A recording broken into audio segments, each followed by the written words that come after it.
transmigrating into the villainous evil woman in a novel. In order to stay alive, she began taking the initiative to get close to the cold-faced second male lead. Who could have imagined that the evil woman rumored to have committed every imaginable cruelty was, in private, someone even the servants could casually beat and scold to vent their anger? She had originally thought that as long as she did not persecute the heroine like in the original story, she would be able to live out the rest of her life safely and peacefully. She clearly had an illustrious family background and loving relatives as well. So why did Edith still become a villainess? It was not until the moment she saw her father that she finally got the answer. That look of disgust, that icy tone. In just an instant, she received all of Edith's memories. A frail, trembling body knelt before her father and brother, desperately begging for their forgiveness, pleading for them not to beat her anymore, and not to lock her up either. Edith was the glamorous facade of the family, draped in splendid jewels, and also a doll that had suffered endless abuse. The girl before her, covered in wounds and with hardly a single uninjured spot to be found, looked at her just like that. "Well, can you do it?" Edith snapped back to her senses amid angry shouting, her father roaring at her like a mad dog. "You absolutely cannot fail. Once the Ludwig family gets hold of any leverage,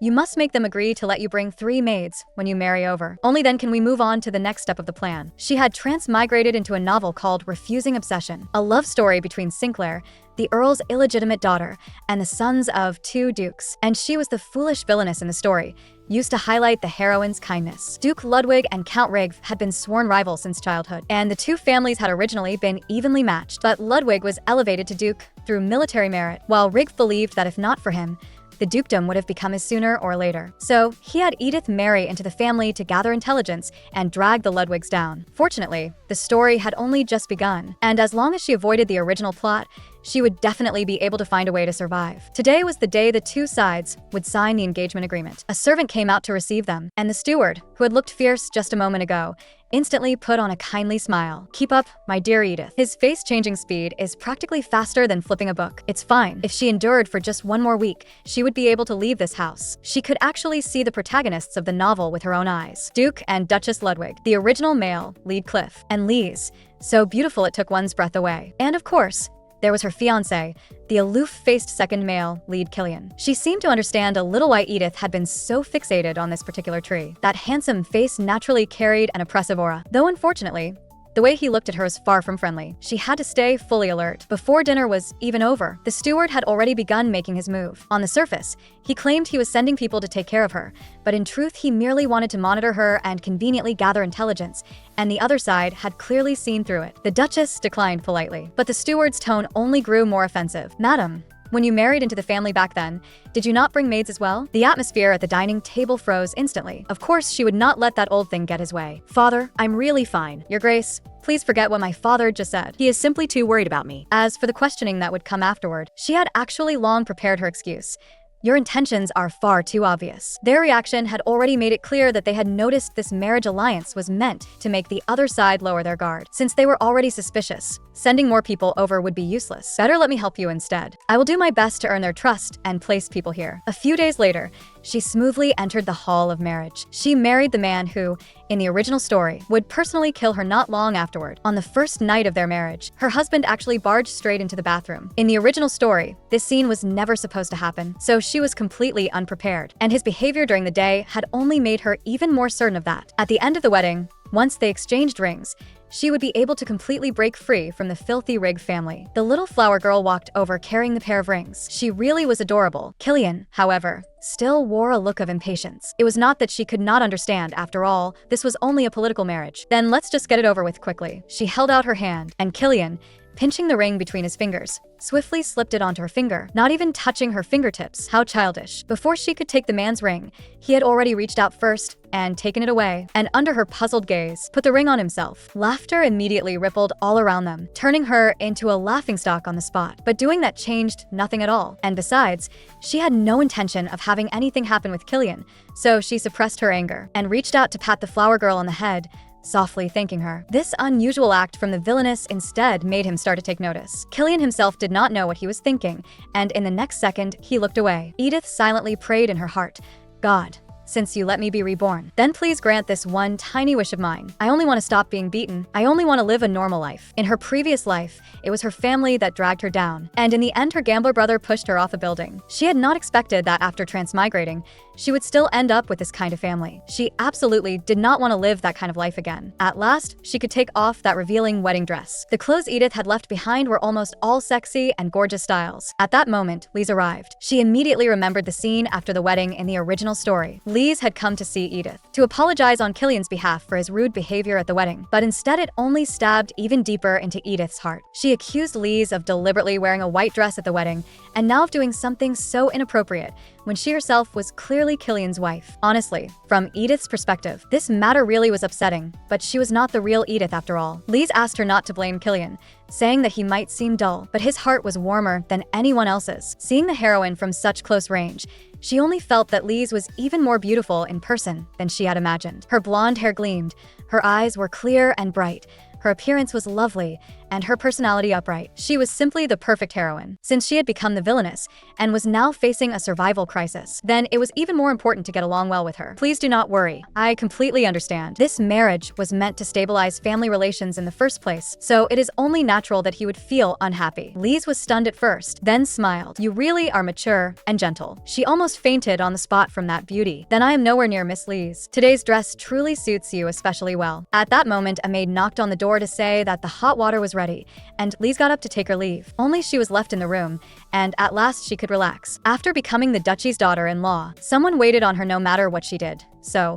what if there was no internet? The endless overtime and the debts left behind by her family could finally be bid farewell together. In her future life, only opera, picnics, parties, and balls remained. Just thinking about it made her feel happy. But just then, someone suddenly barged in. The groom has not even come back yet, and you've already started bathing. You really are a heartless bride. The man who, in the original story, had never once stepped into Edith's bedroom, Killian, had actually appeared. Killian had really come. Even if he was her husband, barging in directly on their wedding night was still an extremely rude thing to do. But this man obviously did not think so. Looking at the bride's surprised expression, he instead questioned her first. Why are you so surprised other than the groom?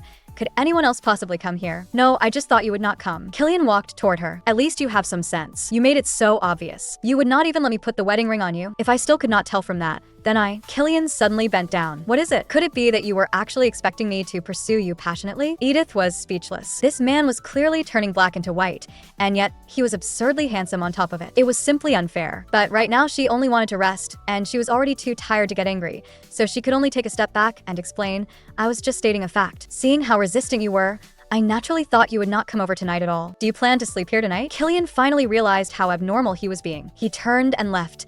So quickly it was as if he were fleeing. What a baffling man. Why had he come over at all? In the empty corridor, only his hurried footsteps remained. At that moment, someone called out to him, Didn't you go to the bride's room? The man's expression was somewhat complicated. I just went, but she is the same as I am. She has no expectations for tonight whatsoever. And she was soaking in the bathtub, practically about to fall asleep. But just now, she clearly with me. You always think the best of others. What kind of person Count Rigv is? And whether what they say is sincere or sarcastic, you had better distinguish carefully. Then in that case, what Miss Edith said just now. Seeing her stop mid-sentence, Killian immediately pressed on. What did she say to you? Just now she said my dress looked very nice. Was I too slow to realize it? Hearing that, she was actually quite happy. Killian's face instantly filled with anger. You did not even choose that dress yourself, and she is shameless enough to pick at something like that. How can that be called picking at it? Perhaps that is just the only way she can express it. Think about it. How miserable she must feel inside. Miserable? Look at how luxuriously she herself is dressed. How does she even have the nerve to bring up your dress? Killian recalled Edith's wedding dress, deliberately designed to emphasize her figure, and became even more convinced that she was a shallow woman. Lise retorted excitedly, Killian, how can you say that about your own wife? The man did not answer. Instead, he asked Lise in return, You really are cruel. Do you not have anything else to say to me? You know what kind of feelings I carried today. Lise. Cliff suddenly appeared. It is so late.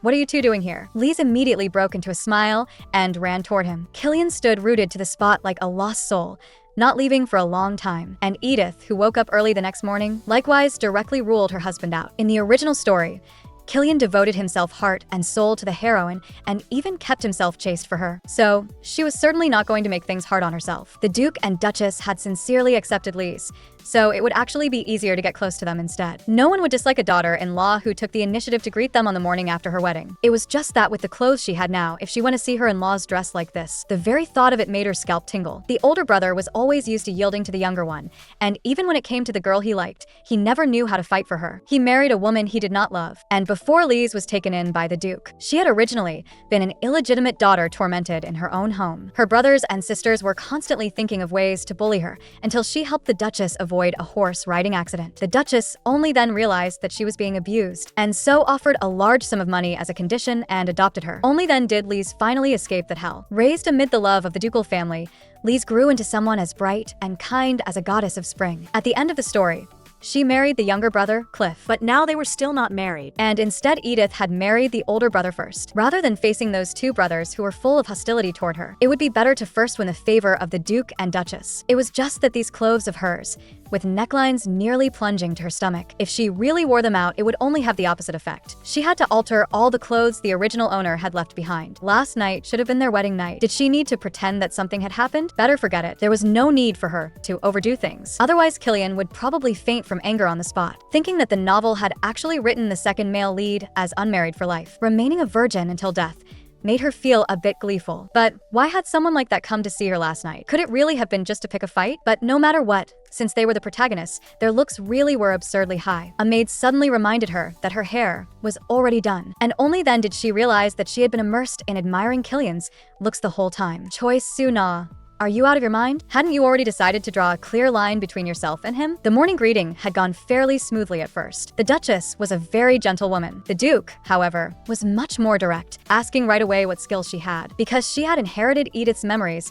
she could handle basic financial management just fine. She took the initiative to propose that if the ducal household had its own management methods, they could also send someone to teach her. That kind of answer instead made the Duke suspicious. It seems the Count specifically taught you these things. Although Edith knew they were not friendly toward her, she had not expected them to openly suspect that she had come to steal information. If you do not trust me, you can teach me other things as well. I will do my utmost to learn. Her frankness instead made the Duke and Duchess somewhat embarrassed. The Duchess smiled and smoothed things over, saying that there would be something she needed Edith's help with in 2 weeks, and that if she needed anything, she could come to her. Seizing the opportunity, she asked if someone could guide her around the ducal residence. The Duchess had originally wanted to say Killian could do it, but when she thought of her son's personality, she immediately changed her words and said she would arrange someone more suitable for her. She had finally passed the first test, and she was so tense she could barely breathe. Are you all right? A long-haired beauty appeared before her. So this was the aide the Duchess had arranged for her. His name was Rain, and just like Anna, the maid who had helped her wash up earlier, he was also someone who had never appeared in the original story. Rain carefully introduced the entire ducal residence to her, and also told her which places she was free to use. When the introduction was nearing its end, Edith thanked him, and even praised him for being so good at explaining things,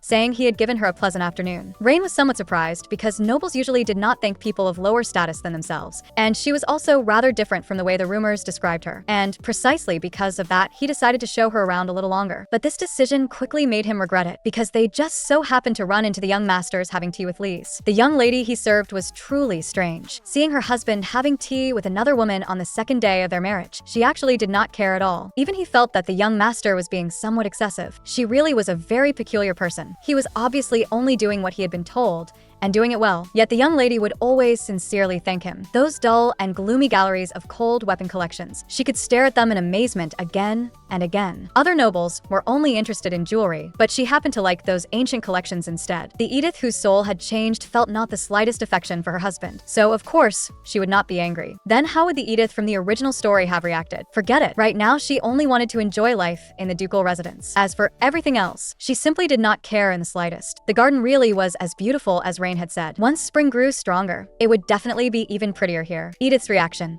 on the contrary, left Rain completely unable to understand her. I suppose I will come here often for walks in the future too, Rain. Huh. Rain looked at her back thoughtfully. Very well, my lady. Inside the Duke's study, Rain reported Edith's recent situation to the Duke. She is very intelligent and can quickly remember the layout of the residence. She has shown particular interest in the artworks. Has there been anything unusual in other respects? Nothing at all. Unlike the rumors, Her words and conduct are all very proper. There is only one somewhat unusual point. We saw the young masters having tea with Miss Lees. The Duke's face darkened. I clearly told him to be careful and not let anyone seize any leverage. And yet on the second day of his marriage, he was seen chatting and laughing with another woman. They had chosen this marriage alliance precisely to keep Count Rigv in check. Killian had also promised that at the very least he would maintain the appearance of the relationship. But beyond that, do not force him. He clearly knows how important this relationship is. Suddenly, Rain spoke up. Miss Edith seemed not to care at all. What did you say? She neither made a scene nor got angry, as if she had seen nothing at all, and simply left like that. This made the Duke feel that Edith was more complicated than he had imagined, and she had just finished lunch. Still not quite used to being served in this way, she kept thanking people without meaning to and even told Anna to go rest and eat lunch. This surprised Anna very much. Thank you, my lady. Her performance in front of the Duke and Duchess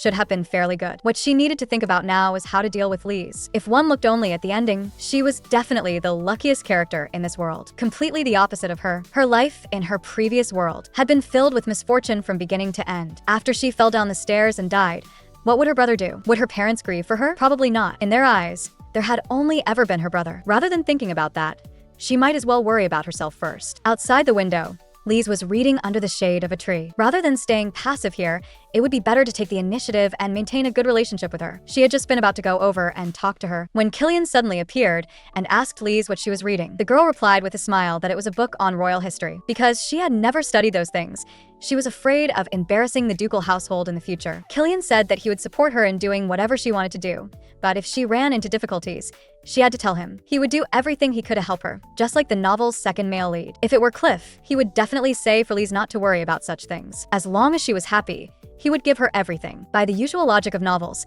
someone with Killian's personality could never beat the male lead, even though she actually liked Killian's lines more. At a time like this, it was no longer appropriate for her to go up and greet them. It also was not very good to eavesdrop on other people's conversation, and just as she was about to leave, she heard Lees speak. How could you leave Edith there and come out by yourself? The Sinclair Count's family, her younger sister, slammed the teacup heavily onto the floor. Who upset you this time? Are you asking that when you already know? Edith and Killian got married.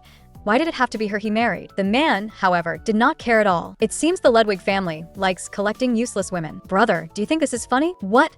Should I throw a tantrum at an innocent teacup like you? Looking at her brother's strange smile. Do you know something? Tell me quickly. Why do you think they got married? Rigv, that is, the heroine's father, that count, controls the iron mines in the south. Why bring that up, my dear sister? Do you know how many factions the current political forces are divided into? Isn't it just two? One is led by Grand Duke Langston, who covets the throne, and the other is the royalist faction. Correct. So, if the Grand Duke obtained iron ore, the raw material for making weapons, wouldn't that be dangerous? So Ludwig, under the Emperor's orders, went to win over Rigv and prevent him from defecting to Grand Duke Langston. How is that even news? Don't be impatient. Although everyone thinks so, the real show has only just begun. From the moment he accidentally overheard Count Rigv inciting his daughter, telling her to seduce other young nobles and steal information, he knew that Edith's image as a wicked woman was all fake. She was nothing more than a tool in Count Rigg's political struggle. If this information got out, the whole Rigg family would be completely finished. At this moment, Edith was happy because she had received an invitation from the Duchess. After Rain had spent several days helping her get familiar with the ducal residence, it had finally come to an end. Thanks to you, I'm now completely familiar with this residence. Rain looked at Edith's smile and froze slightly. Subconsciously, she turned her head and avoided her gaze. When she arrived at the Duchess's reception room, she found that Lees was there too. Will we be working together from now on? It's my first time doing this, so please guide me. Lees blushed, her tone humble. I'm just helping the Duchess run errands. That's all. Seeing that the relationship between the two seemed harmonious, the Duchess was relieved as well. Next, she arranged for them to organize documents. After the work was done, the Duchess called in the dress shop. She was preparing to choose a batch of new clothes. Without exception, the Duchess indeed preferred the dress recommended by Lees. As for the one Edith chose, it was not viewed favorably, although in the end, the Duchess bought both dresses. After helping Lees choose 3 dresses, they then remembered that Edith had not bought anything yet. They had originally intended to give her a dress too, but Edith wanted to change her image as a wicked woman. So she had Anna bring over one of her own dresses and asked the dress shop to alter it to make it more conservative and to remove those exaggerated gemstones. Perfect.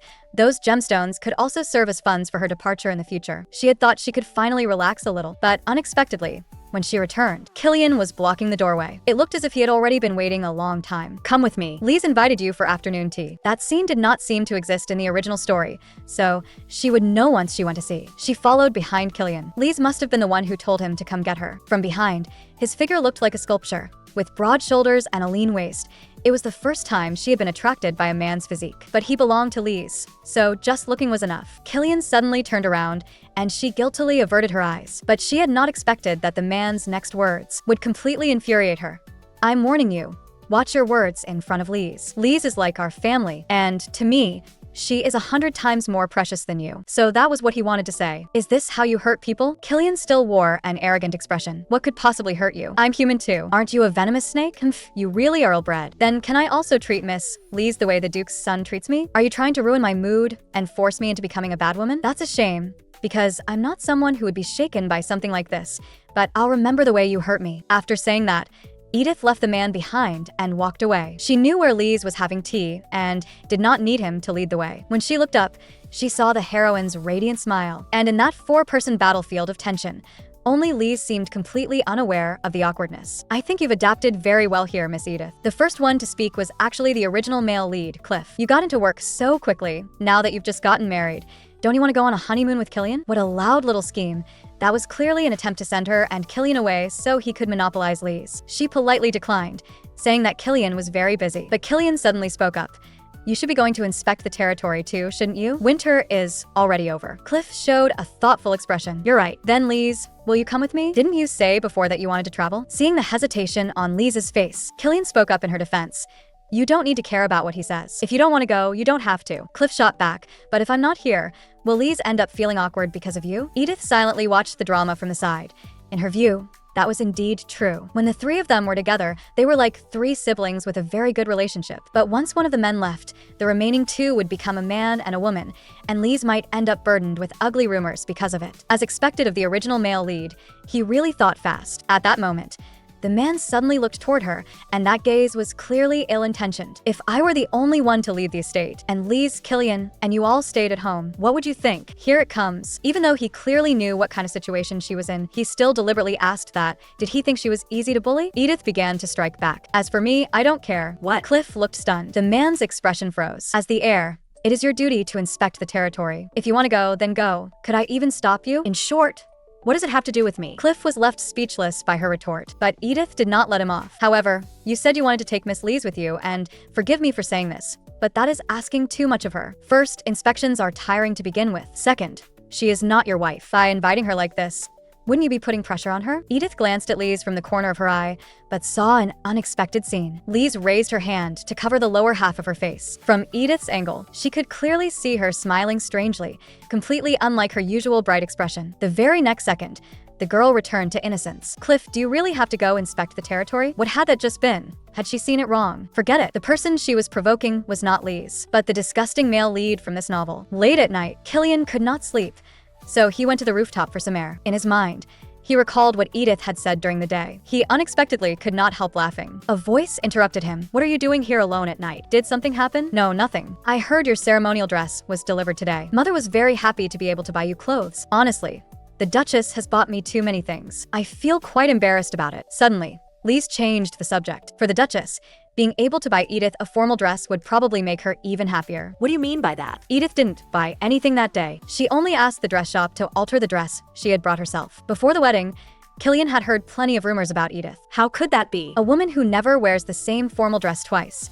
She probably just looked down on them, which is why she only picked things for you and Mother. What are you saying? She definitely didn't mean it that way. Lee's had only spoken casually, but it made Killian start to wonder, was she trying to make a show of defiance toward us? She dressed so gaudily on the wedding day, and now she only wears conservative, virtuous-looking clothes. No wonder she didn't seem as much of an eyesore today. She really is vulgar to the core. But then, in Killian's mind, the image of Edith bathing suddenly appeared. The next second, it changed into her angrily rebuking him, as well as the scene of him slandering her before. He did not even have time to keep thinking before a sharp pain shot through his head. Lee's asked in confusion, "Do you still hate her that much?" "Yes.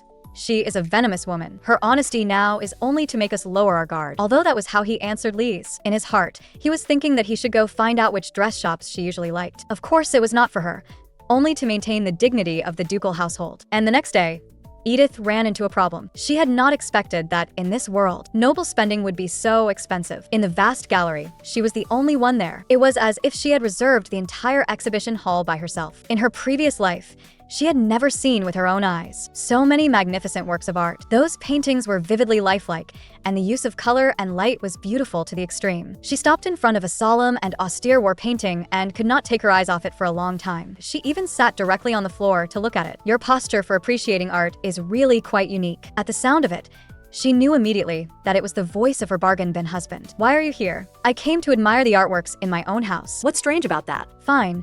She chose to back down a step, but the other party pressed further. That makes sense. The Rig family has no artistic heritage, so these must seem novel to you. Why was he picking a fight again? But there was no need for her to argue over this. I really am amazed. How can a single work carry so much emotion? It not only clearly depicts the tragedy and cruelty of war, but also shows the determination of the person in the painting to end that tragedy. Although he achieved victory, the person in the painting does not seem happy. That makes sense. After all, when it comes to war, even winning is not something worth being happy about. Killian did not mock her again, but instead told her the origin of the painting. It had been created during his grandfather's war with the kingdom of Aru. Seeing the surprise on Edith's face, Killian himself paused in surprise as well. So you really don't know anything about it? No, I don't recognize it. Killian was somewhat astonished. I've never heard that you like art. Why did you come here? Edith stood up. As people grow older, their preferences naturally change. Then do you have any artists you like? Sorry, I've only just recently started becoming interested, so I don't know any artists yet. Not even one. He really did know how to make things awkward. That's right. As you know, the Rig family has no artistic cultivation. Edith's candid and radiant smile made a strange feeling arise in Killian's heart. At that moment, she noticed something beside them. Wait, who is this boy? Killian's voice immediately grew urgent. When I was little, there was a painter who was very close to my father, and he had me model for him. I only agreed because I had no choice. She had not even asked that. Seeing Edith staring at the painting, what exactly are you looking at? Nothing. The man became flustered. I'm asking what exactly you're looking at? Nothing really. It's just a little miniature. After saying that, Edith turned and walked away. Killian stood frozen in place. His face instantly turned red. What are you talking about? That was painted. It's not real. Is that so? Then what else could it be? No noble would pose naked for someone to paint. Yes, you're right. Edith's perfunctory attitude made him explode completely. It seems you really are not someone who can discuss art with me. She was already laughing hysterically inside. Even a flower on a lofty peak has to joke around once in a while. Otherwise, how would anyone get through life? She returned her gaze to the painting again. When he was little, he actually seemed kind of cute. That infamous Villainess. She was not only hardworking and proactive in what she did, but also humble and courteous. While being kind to him, she always maintained just the right amount of distance. In short, he did not dislike her. On the contrary, if she ran into trouble, perhaps he would even help her. And Edith also liked her life now. Although there were still some people who were prejudiced against her, the people around her all treated her with great respect. She was very free in the ducal residence and could also enjoy the life that a noble was meant to have. There was one more thing that made her very expectant. That was that every day when she passed by the training ground, she could see the male leads from the original novel sparring. Back when she was reading the novel, she had preferred the second male lead even more. Now, he had become her husband. Seeing him in person, she only felt that he suited her aesthetic even more. Compared with the broad shoulders, thick back, and exaggerated muscles that were standard for male leads in Western fantasy, she preferred a firm yet well-defined body like Killian's. Alright, she should go to work now. Today's tour could be considered a perfect end. But not long after, she froze where she stood. So he could show a smile like this too, like the gentle morning sunlight. Compared with the harshness he usually showed her, he seemed like a completely different person, but his gaze was not resting on her. Edith's heart was filled with mixed emotions. In the more than 10 years she had lived as Choi Soo-na, she had never thought of herself as someone obsessed with looks. It turned out that was because, in her previous life, she had never seen a truly handsome face. She was almost unable to focus on her work, stop overthinking, and start working first. Today she had to organize the inventory of the family's weapons and armor. This already counted as first-level intelligence. Did that mean she had gained at least a little trust? Just then, someone suddenly approached from beside her. Edith, what is this? I organized the documents Mother gave me into a table. Seeing that Lise did not understand, she had just been about to explain, when it suddenly occurred to her that this era might not even have tables like this. So she explained it carefully once through, but Lise rejected it. I don't think this is very good. The Duchess noticed them. Is there some problem? But Lise spoke first. Edith was asking me for advice. It seems you've helped Edith a lot. Edith abruptly raised her head. Clearly, I was the one explaining it to her. This feeling was exactly the same as those people in her previous life who had used her. She clenched the documents tightly. Mother, if it is convenient for you, may I hear your opinion? Edith explained the advantages of the table, as well as how to use it one by one, to the Duchess, and by the end, only then did she notice. Lise was looking at her expressionlessly. This feeling was like she had slapped Lise in the face in public. Wait, was she crazy? She had actually forgotten that she was only a supporting character. She had just wanted to add that Lise had taught her well, but the Duchess suddenly excitedly began praising her. My goodness, Edith, this is amazing. How did you come up with this? It's really excellent. It seems that from now on, when I organize materials, I should also refer to this method. Edith's heart gave a sudden leap. This was the first time since her transmigration that she had received such positive praise. All right, mother. In the harmonious atmosphere between the two of them, she failed to notice that Lise was staring at her with a gloomy face. A newlywed couple, yet they had still not shared a bed. Even her husband suddenly appearing early in the morning startled her greatly. It startled her greatly. You're here so early. Do you need something? Seeing that he did not speak,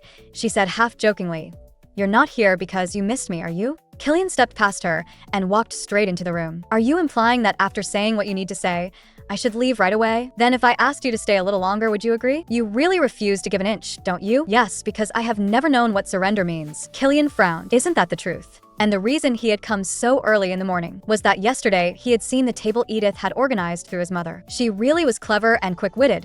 His mother rarely praised people like this. It did indeed look very capable, but he suspected Edith might leak information. Unexpectedly, his mother instead rebuked him. Killian, even if this is a political marriage, how is Edith any different from you? She too left a home she was deeply attached to and came alone to this unfamiliar place. Can you not treat her just a little better? But he only felt upset and agitated. At this moment, Rain appeared, saying that he had come to report work to the Duchess. So he went again to ask Lise for confirmation, and in the end, even Lise was praising her. You know too, she is knowledgeable and well-informed. Unlike me, I learn nothing in the Sinclair family. She learns things far faster than I do. But these words, which sounded like praise, were in every sentence implying that something was wrong with Edith. The reason Lise could help mother with work was because she had received 4 years of education in the ducal household, while Edith was so outstanding that even Lise envied her. This showed that she was not merely intelligent, it was very likely that she had received specialized training. And there was also her insight about the artwork last time. There was no way she could be as foolish as the rumor said. Edith looked at her husband's back. The moment she saw him, she could not help wanting to joke around. Having read the novel so thoroughly, she understood this kind of tragic second male lead all too well. Why had he come to bother her so early in the morning? Could it be because she had offended Lise yesterday? Or perhaps she should just say something casual to ease the atmosphere. The weather is nice today, isn't it? But it's still early, and the wind is still a bit cool. Edith's slightly exposed nape and the scent of roses carried from her body by the wind made Killian's heart tremble, and at the same time his head began to hurt again. He shut the window with one motion, walked closer to her, and lowered his head. She was at a loss because of this sudden action, but unexpectedly, the moment the man opened his mouth, her blood pressure shot straight up. Is it because the dress shop mother chose is too noble and elegant that it cannot bring out your taste? What do you mean by that? He gave a soft laugh by her ear. You, who never wear a dress twice, actually refused to order a new gown.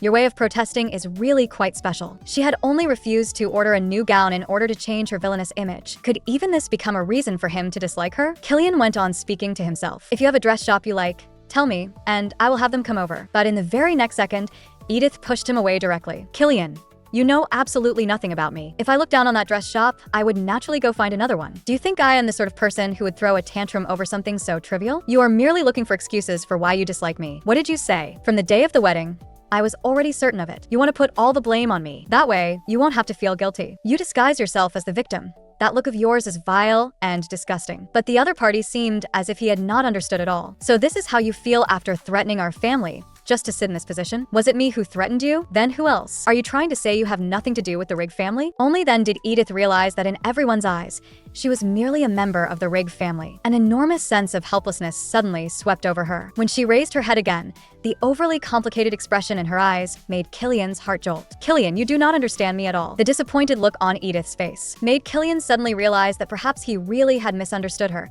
but his pride would not allow him to admit it. So he only left behind the words, help mother with her work properly and do not do anything that makes people suspicious. Then turned and left. Accompanied by the heavy sound of the door closing, Edith slowly crouched down and hugged herself tightly. Edith slowly crouched down and hugged herself tightly. She was truly ridiculous. How had she only now woken up to it? She had actually fantasized about being able to live here peacefully. She should first think of a way to leave. But outside the door, Killian's head was splitting with pain. What had he done exactly? He could not even remember why he had argued with Edith, other than the rose fragrance spreading from her body, and those red lips that looked especially enticing. She was right. From the very beginning, he had only seen her as Rigg's daughter. Everything he knew about her was built on stereotypes about Count Rigg. The pain made it impossible for him to keep thinking. Why were his headaches becoming more and more frequent lately? Killian, good morning. When he lifted his eyes, What came into view was Lise's brilliant smile. "Why do you look so pale?" The scent of violets lingered around Lise, making his headache ease a little. "You don't have a fever either." Could it be that he felt unwell really because he had been in the same room as Edith? Maybe because "I saw an annoying woman first thing in the morning." Why do you always talk about Edith like that? Killian clenched his hand tightly. He forced himself not to think about Edith anymore. She was only a spy sent by Rigv.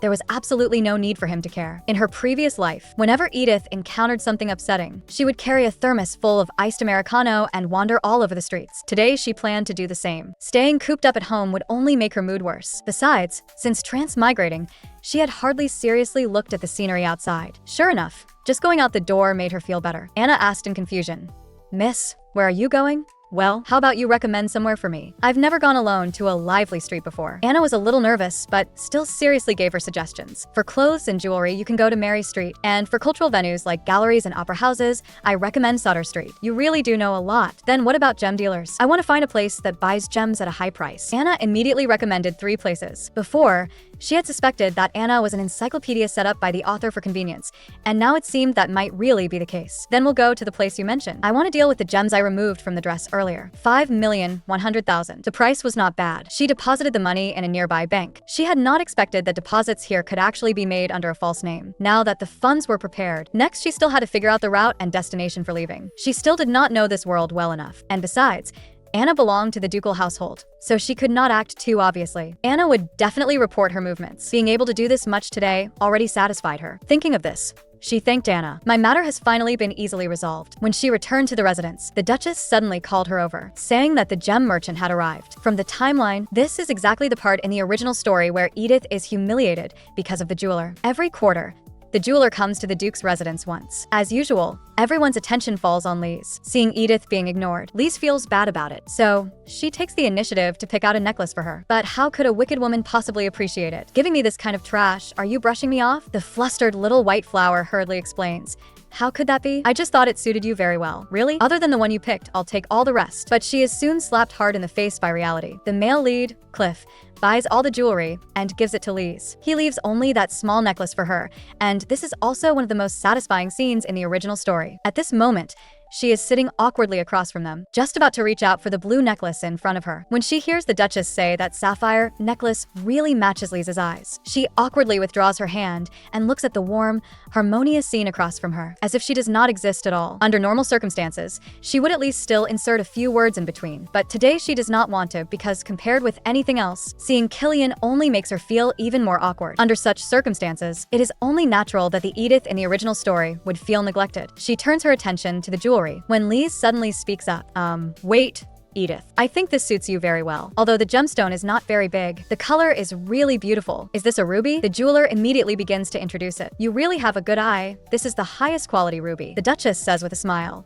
"Edith, would you like to try it on?" Unexpectedly, someone reaches out at the same time as her. The man picks up the necklace, looking at her with a fierce expression. Turn around. He actually puts the necklace on her with his own hands. But what is with that expression? When she raises her eyes, she realizes that the Duchess across from her is smiling warmly. So, he just does not want his mother to worry? Fine, she will play along. "How is it, Killian?" Edith's smile makes Killian a little embarrassed. He can no longer keep up that cold expression and awkwardly turns his head away. "Not bad. Put that necklace on my bill." His brother says something meaningfully.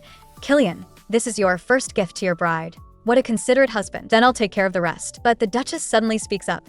"Cliff, if you buy all of these for Lise, then what about Edith?" "It's all right, mother. I don't particularly want to buy anything anyway. This one necklace is enough." Although she actually wants a bigger gemstone, so she can sell it off later and use it as escape funds. However, this one she probably would not sell. Everything is clearly developing in a better direction. Even when her father sends a letter, forcing her to steal documents from the Duke's residence, she still thinks optimistically about how to deal with it. The fact that father knows she is organizing documents means there must be a spy planted here by Rigv. Anyway, she has only just escaped the tiger's den and entered the wolf's lair, so she has to do something or it would be too boring. If she can make that scumbag father mad enough to drop half dead, that would be even better. In her reply, she lavishly praises the power of the Ludwig family and also says that the Duke is not wrong at all. After all, ennoblement was the Emperor's will in the first place, was it not? Why hate the Ludwig family? Because of that, His Majesty is still alive, and the Imperial Princess is also by his side. So Grand Duke Langston has no chance of ascending the throne at all. Instead of persuading father to rebel,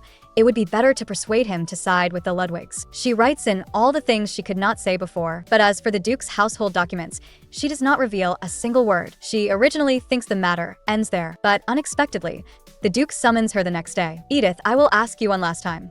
Did you leak the documents? I really did not. Do you dare stake your father's honor on it? Of course. Besides that, I also dare to stake my own honor, even my life. But the Duke directly passes judgment on her. What you have done will ruin both you and your father's reputations. What exactly are you talking about? The Duke raises his hand, and Rain hands a stack of documents to her. These are the materials you were asked to organize before. They are fake materials prepared by Rain himself. Your father purchased only the items that appeared in those materials, and that is the evidence that you leaked the information. Edith responds calmly. I'm sorry, I don't know what you were talking about. You had some other purpose in asking me to organize these fake materials, did you not? But whatever it was, I only completed the task you assigned to me and never leaked any materials. Even at a time like this, you can still play dumb. That is quite impressive. Then why did information that only you had access to end up with Count Rig's family? You say only I had access to it, but this set of materials was not only seen by Rain, the retainers who share an office with me, but also Mother and Miss Lee saw it too. The Duke is so furious that he laughs instead. Are you trying to pin the blame on my family, Edith Rigg? Rigg again. Thinking about it carefully, was it not the same in the original story? After the wedding, no one ever called her Edith Ludwig. Everyone only called her Rigg. She looks straight at the Duke and asks in return, if I am Edith Rigg, then may I ask, what should Miss Lees be called? Lees Ludwig? These words make the Duke completely furious. You really have no filter. Let me repeat myself once more. Mother and Lees both knew that I was the one organizing the materials. Once something went wrong, I would definitely be the first person to be suspected. Do you think I would not know that? If you truly did not trust me, you should never have let me take part in the work from the beginning. Then again, of course, you had to catch me leaking the documents so you could use it to suppress the Rigg family, right? This pointed and well-reasoned questioning unexpectedly leaves both the Duke and the two brothers stunned. She is truly tired. She obviously never transferred any documents. So why would those things still end up in Rigg's hands? She considers herself fairly familiar with Rain, although being deceived by him does make her a little sad. She does not think Rain is the kind of person who would deliberately frame her. Lees has even less reason to do such a thing. Could it really be a spy planted by Rigg? But if a spy could go this far, then why would they need to use her, such an obvious target, to obtain information? The Edith in the original story really did those things, but she did not. Could this be some kind of warning, reminding her, the one playing Edith, that no matter how she struggles, she cannot escape the original story's course and ending? Can she only keep falling into the abyss, until in the end she dies at Killian's hands? At that moment, Killian suddenly looks at her and is stunned by the sight before him. That woman who has always been strong and never admitted defeat is actually crying. Did I not already say it? I am willing to stake my life and my honor. I am willing to stake my life and my honor. If you still do not believe me, then kill me. Hearing that she is bent on death, Killian panics instantly. What are you saying? Worried that his younger brother will make the matter worse, Cliff urges his father to investigate one more time. However, he asks that the suspect be confined. In the end, the Duke relents. Then confine her. He looks at Edith coldly. If you are truly innocent, then pray that the truth can be found out. Exactly the same result as in the original story. The Duke orders the guards to take her away, but Killian stops them. No, I'll do it. He quickly pulls Edith up. Come with me. He does not even make any kind of farewell. He slams the door shut angrily. The moment the two of them return to the room, a fierce argument breaks out. Are you insane? I wish I really were. Do you think I was joking? Do you know what Axel Ludwig's nickname is on the battlefield? The unannounced guillotine. Edith turns her head, her tone dripping with sarcasm. What a magnificent nickname. Whether it is our own army, the enemy, or prisoners, Father deals with all of them mercilessly according to the law. How could you say something like asking him to kill you? What if he really? Edith cuts him off. So what? Are you upset now because I said something like asking him to kill me? His heart is still pounding uneasily because of Edith's words, kill me. But he himself does not know why he is reacting this way. In the end, he can only answer in the most formulaic tone. What I mean is, if you really are at fault, then you should pay the price, but if you are not, then the truth will definitely be uncovered. Will it really be like that? Just as you do not believe me, I do not believe you now either. No matter what the result is, you will all treat me as the criminal. You are the ones who handed me the fake documents. You are the ones who told me that Rigg bought the items listed in the materials. And you are still the ones responsible for the investigation and the judgment. While I can only be locked up here, waiting for you to judge me. Edith's retort brings a wave of bitterness to his heart. He clenches his fists. I will investigate this matter without prejudice. I guarantee you in my own honor that I will investigate this matter fairly. I will not let you suffer an injustice, and I will keep you informed of the progress of the investigation at all times. Edith looks at him coldly. As you wish.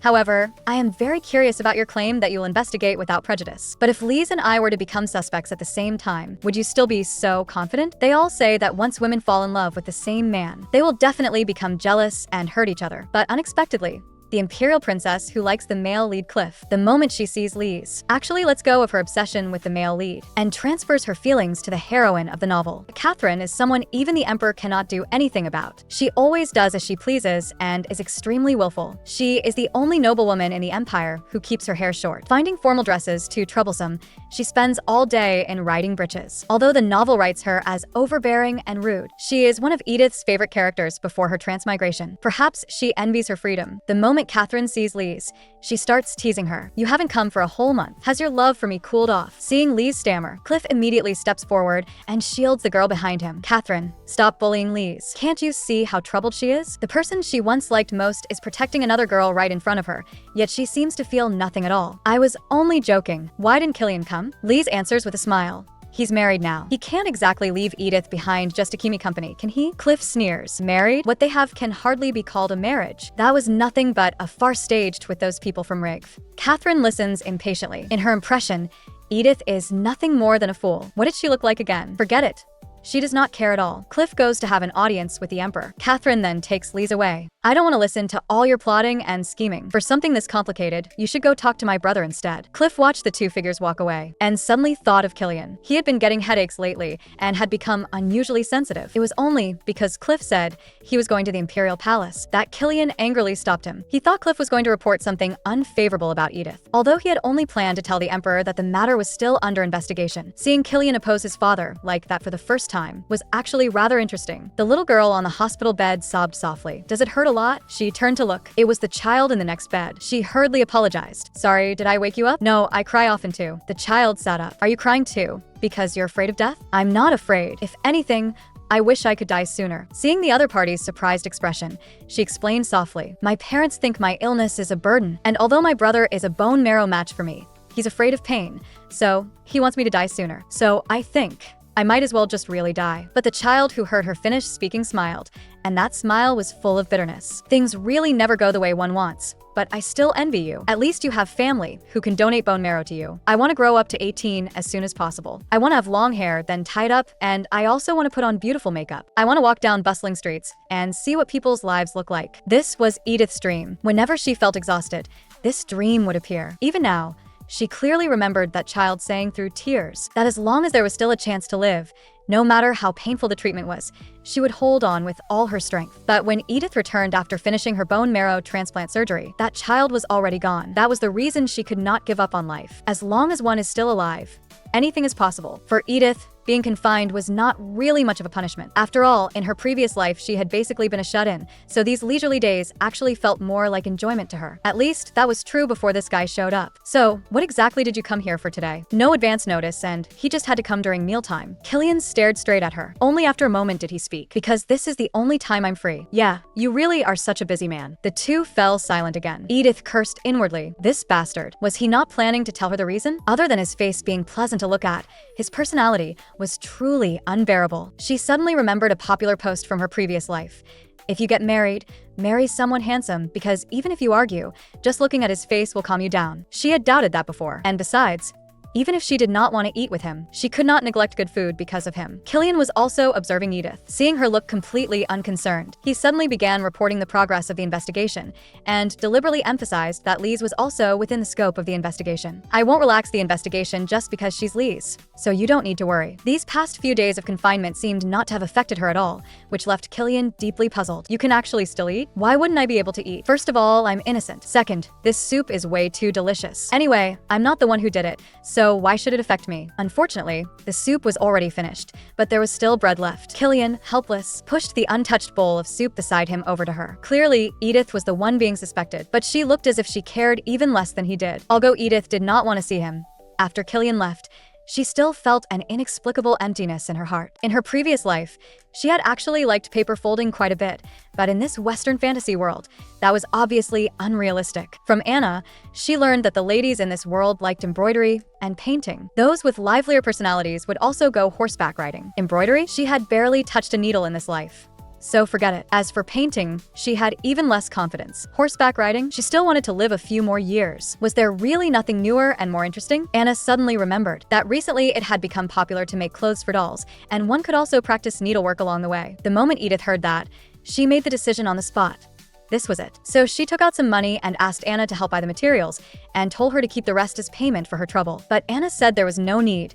Serving her was already part of her duty. Why? Could it be that someone had forbidden you to accept things from me? Anna was obviously flustered for a moment. That made Edith even more certain that the other girl had been sent to monitor her. Although both she and Rain were in such positions, they were still among the few people in this mansion who truly respected her. It made her unable to resist speaking to comfort her. I didn't mean to scare you like this. To be honest, if this little money were enough to buy you over, that would really be underestimating you. So just take this as a small token from me and accept it. That would make me happy too. Anna's expression finally softened, and after accepting it, she thanked her. Anna brought the doll back for Edith. The tools and patterns were all there as well. Recently, Anna also seemed to have become closer to her, even though the expression on her face was still cold as ever. Making clothes was even harder than she had imagined. But this had only been meant as a hobby anyway, so what did it matter if she did not do it well? The point had always been to enjoy the fun. Fortunately, the finished product in the end looked fairly good. Since it was a commemorative piece, then let's give it a kiss. Should I try embroidery too? And just at that moment, Killian burst in, startled. Her hand jerked, and the needle stabbed directly into her finger. She immediately cursed Killian. Did you feed your manners about knocking to the dogs? Killian had no mind for anything else. During our investigation, we found a document in your handwriting. Father is about to summon you at once. How do you plan to explain it? I knew it. You really went to great lengths just to throw mud at me. Are you joking? Or do you think Duke Ludwig is a joke? The reason she was so fearless was that, in the original story, the Duke let Edith off in the end. On the contrary, the way Killian looked now was completely different from how he was in the original story. Sorry to interrupt the three of you. Sorry to interrupt the two of you. Rain appeared. The Duke was summoning her. Edith could not help feeling curious. Did Rain also think she was the culprit? Killian, stop frowning. Isn't finding evidence supposed to be a good thing for you? The Duke took out the document. This is the list of weapons from Count Raig's transaction. The handwriting on it is yours. Someone imitated my handwriting, but the Duke did not believe her. The only one who suffers losses in this matter is your father. If you confess honestly, I will not punish you. Your Grace, this is not a matter of punishment. I told you. This concerns my reputation. You may compare it with the materials I organized. My tables are not this crude. Someone is imitating me. Or perhaps you wrote it this way on purpose. Why would I do that? If it were to avoid being discovered, then I wouldn't have used my own handwriting in the first place. Besides, there are differences here from my actual handwriting. As she said this, she asked Rain to bring her diary. After examining it, she realized that although this table was somewhat rough, the forger should at least understand tables a little. But the person who forged it should have at least some understanding of tables. If it were someone like the Duchess or Lise, who had learned from her before, it really would be possible. But the Ludwig family had no need to go this far if they wanted to frame her.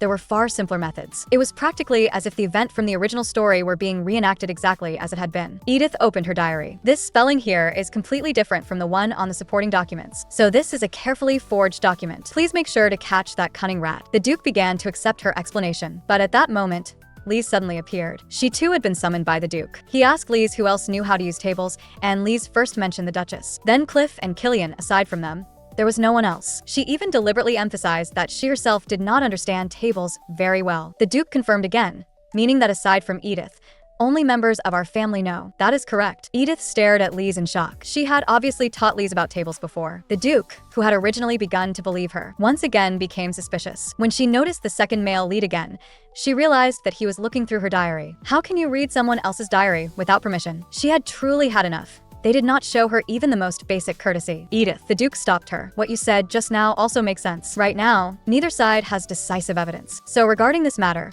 I do not intend to pursue it any further. Edith walked forward quickly, Killian following close behind her. I still have no way to believe you. I know you've always been like this. You probably won't change in the future either. But with what Rigg did before, isn't it only normal that you would be suspected? What my father did has nothing to do with me. How many times do you still want me to repeat that? But it obviously does have something to do with you. Do you dare say you have never once participated in your father's schemes? Edith froze. Countless memories were forcibly poured into her mind. She had not only once seduced men to extract information, but had also turned gatherings of families friendly with the Ludwigs into complete chaos. She had even sabotaged marriages in other families many times. All of these were things Edith had once done. Seeing her fall silent, Killian did not press further. I'll take you back to your room. She had only just stepped through the door when Killian heard Lisa's voice from outside. So you're here, Killian. So you're here. She chased after Killian asking about the result of the investigation and kept asking whether she had said something wrong just now. Killian did not tell her. This matter ends here. We were not planning to pursue it anyway. Don't bring it up again in the future either. He did not stay with Lise,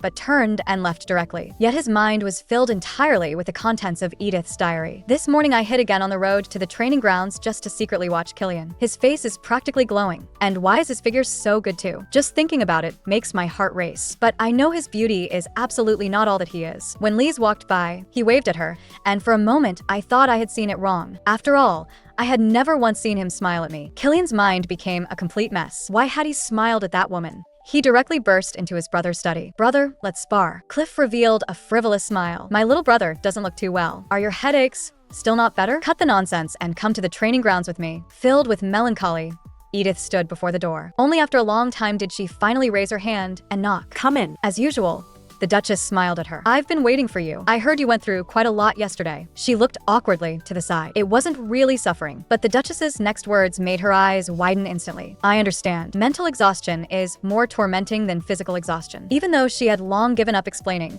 faced with such kindness, she still clung to it like a drowning person grasping at the last straw. "Mother, no. Duchess, I truly did not leak the documents. I know you won't believe me. Even if you want to punish me with confinement, that's fine. I'm willing to stake my life on it." The Duchess took her hand. "I believe you. I know how hard this period has been for you. So I believe you. I know you have already done everything you could to help me. I have also seen how much effort you put in to fit in here. How could I not know? After all, I once went through all of this myself. Although I don't know who did it, I do know that person absolutely was not you." Edith's pent-up emotions and grievances, with nowhere to go, finally erupted completely at this moment, and tears fell together with her suppressed sobs. Perhaps she could tell the truth and confess everything to the madam, but at the very moment she was about to speak, she suddenly lost control of her body and fainted on the spot. At the moment they heard that Edith had fainted, Cliff was still confirming what had happened, but he had already thrown down his sword, grabbed his coat, and sprinted away. Cliff looked at his younger brother's departing figure, his expression turning grim. The doctor diagnosed it as excessive stress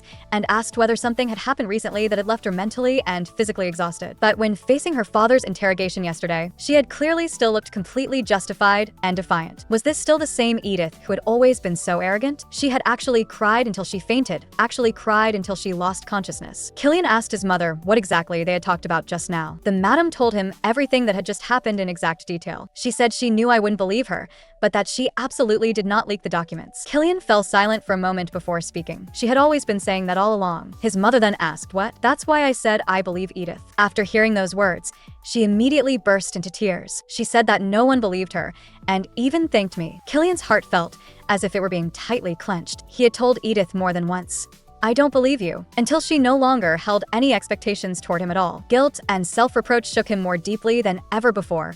What exactly had he done to Edith? A splitting headache struck again, and his mother was just about to call the doctor back. But Killian stood up and said, "It's fine. I'll be better after some rest." But the next second, he almost bumped into Lise. "I heard Edith fainted, but why does your complexion look so bad? Pity sickness?" That voice suddenly echoed in Killian's mind. Lovely Lise, just touching her little hand carrying the scent of violets would make this unbearable headache disappear. But this time, Killian refused Lise's touch. Although his mind was still chaotic and irritated, he still let go immediately. Then he turned and left. It felt as if Edith had fallen into an abyss, with complete darkness all around her. Had she died again? She had only cried for a while, and even that was too much. At that moment, a dialogue box suddenly popped up in front of her. What does it mean to satisfy the exception conditions for 3 stages? Before she had time to think it through, a force suddenly yanked her out of there. She jolted upright and once again returned to the world of the novel. Anna looked full of anxiety. "Miss, you're finally awake. You've been unconscious for 2 whole days." Edith suddenly realized something. She tried to tell Anna the truth about the Rigg family, but it was as if her throat were being tightly strangled, and she could not make a sound at all. She could only quickly change her words and say that she was thirsty, and only then was she finally able to speak normally, although she had transmigrated. Choi Suna's thoughts at the beginning had been very simple. She had thought she was the protagonist in one of those Western fantasy villainous transmigration novels. As long as she was kind-hearted and behaved properly, she would be able to escape her doomed fate like in other wish fulfillment stories and conveniently solve the protagonist's problems cleanly along the way. Then, by becoming her good friend, perhaps she could even win herself a male lead. But after blow upon blow, her fantasies were completely shattered, and that made her decide to live quietly and unobtrusively. Yet the plot of the original work still kept coming one event after another, and no matter how hard she tried, the final outcome did not change. It was as if some kind of force were guiding everything toward its predetermined fate. She simply had no way to change the course of the story. Whether it was the Edith in the original work or the current her, neither was the protagonist of the story. She was just an insignificant supporting character in the novel. She was destined to be beheaded by her husband, which meant that her day of death would still come in the end. Edith hugged herself tightly as she recalled the plot of the novel. Right, that thing is about to happen next. In that case, she would go see it with her own eyes. After the document leak, the Edith in the original work sensed the danger. That night, she secretly sneaked into Killian's bedroom. She kissed him while he was sleeping, trying to seduce him. She came to the second male lead's room in the middle of the night. She kissed him while he slept, waiting for him to wake up just like in the original work, look at her with disgust, and then ruthlessly throw her out of the room. If that happened, everything would be over, and she would no longer have to let her heart keep wavering because of him. Killian did indeed wake up and grabbed her in one motion. What? Has your desire run so wild that you can't even keep acting anymore? She stepped back, trying to avoid him. That's not it. But with a hard pull from him, her whole body was pressed down directly. Then show me that seductive fox-like charm of your Rig family, and please me. Maybe I might develop feelings for you because of it. Edith's eyes widened abruptly. This was completely different from the original work. She had always known, because this marriage had been forced from the beginning. Killian had always harbored resentment toward her, but he also always behaved as if he cared about her especially deeply. Wait, Killian, if that person were me, would that be okay too? Killian looked at her in shock, but he immediately realized that the person she meant was Lise. Although this was only a political marriage in name, he had not expected that even at a time like this. She had never placed any expectations at all on him as her husband. You shouldn't be asking me that. Rather, wasn't it because you were confident you could win me over that you came to me in the middle of the night? After saying that, he kissed her. At this moment, they actually seemed like a pair of lovers truly in love. You always sneak glances at me, so you must think it's a pity, right? Then take this opportunity to look all you want. Right, that was her diary, and he had seen it. She wanted to explain it wasn't like that. No. But the unfamiliar sensation coming from his hand instantly made her words catch in her throat. Killian himself did not understand what was wrong with him. He actually found this shy Edith somewhat cute. It was obvious that he had gone mad. By the time Edith woke up again, daylight was already bright. It still happened. Killian instructed the maid to prepare bathwater, and she was still sitting there in a daze. The next second, she was lifted up together with the blanket, and just as she was about to say she could walk herself, he directly carried her into the bathroom. If the water is too hot, tell me. The temperature is just right. On our wedding night, you also bathed alone in the tub. It seems you really do like soaking in baths. She was still unbearably embarrassed and could only stammer in response, yes. But what exactly is going on? Even if he had slept with her on impulse last night, when morning came and they woke up, she had thought Killian would immediately regret it, but he didn't. Not only had he failed to remain chaste for Lise, he had even taken the initiative to kiss her. The Killian in the original text had shown absolutely no sign of ever being swayed by Edith. Could it be that he pitied her? Or was it because he thought the person Lise liked was Cliff, and that he himself had no hope anymore, so he settled for the next best thing? That was far too unbelievable. At this moment, this man was actually looking at her with such gentle eyes and even apologizing to her, telling her to have a good rest. Compared with the icy, indifferent way he had treated her at the wedding, it was practically as if he were a different person. She could not keep overthinking like this. She had to pull herself together first and seriously think about what had happened after last night's incident. When she entered that system like space once again, you have satisfied the first stage exception condition. Due to the occurrence of an exception, the original author's authority has been reduced. She immediately pressed for answers about what exactly the first stage exception condition was. After a brief silence, this time, the other party actually answered her. Continue along the path where Edith failed in the original work. This meant that if she kept avoiding the original plot, she would become the 14th Edith to die. That answer sent a chill down her spine, because as long as someone had transmigrated and knew the plot of the original work, they would almost certainly try to avoid those scenes. But that was not the only strange part. The system had also mentioned one more thing. Because she had satisfied the first stage condition, the original author's authority had been reduced, which meant that there was still another true entity here exercising power. Could that be the god of this world? But the information she had so far was still too vague. Far from enough. As for this so-called reduction of authority, what part exactly had been reduced? From the very beginning until now, how much authority had the original author possessed? Control over the plot, control over the characters, or control over the direction of the story? Or perhaps control over everything? But at the very least, she had finally confirmed one thing. The original work could be changed. In Killian's eyes, there did not necessarily have to be only Lise. He might also stand on her side, so she would not give up so easily anymore. Rather than waiting passively, she would take the initiative. She would start with the Duchess, who already viewed her favorably. As expected, the madam first asked about her health. "I'm sorry for making you worry. I'm fine now." The couple had recently gone to the Imperial Palace, probably to discuss the matter of Grand Duke Langston and the Rig family. The madam said the Duke had also been feeling miserable lately. He thought it had turned out this way precisely because he had pressed her for answers. The Duke had spent these years fighting wars outside, so it was inevitable that he spoke in a harsh tone. But Edith was thinking to herself that he was very gentle with Lise. On the surface, however, she could only pretend to understand and ask the madam to pass along to the Duke that she was already fine. Only then did the madam breathe a sigh of relief.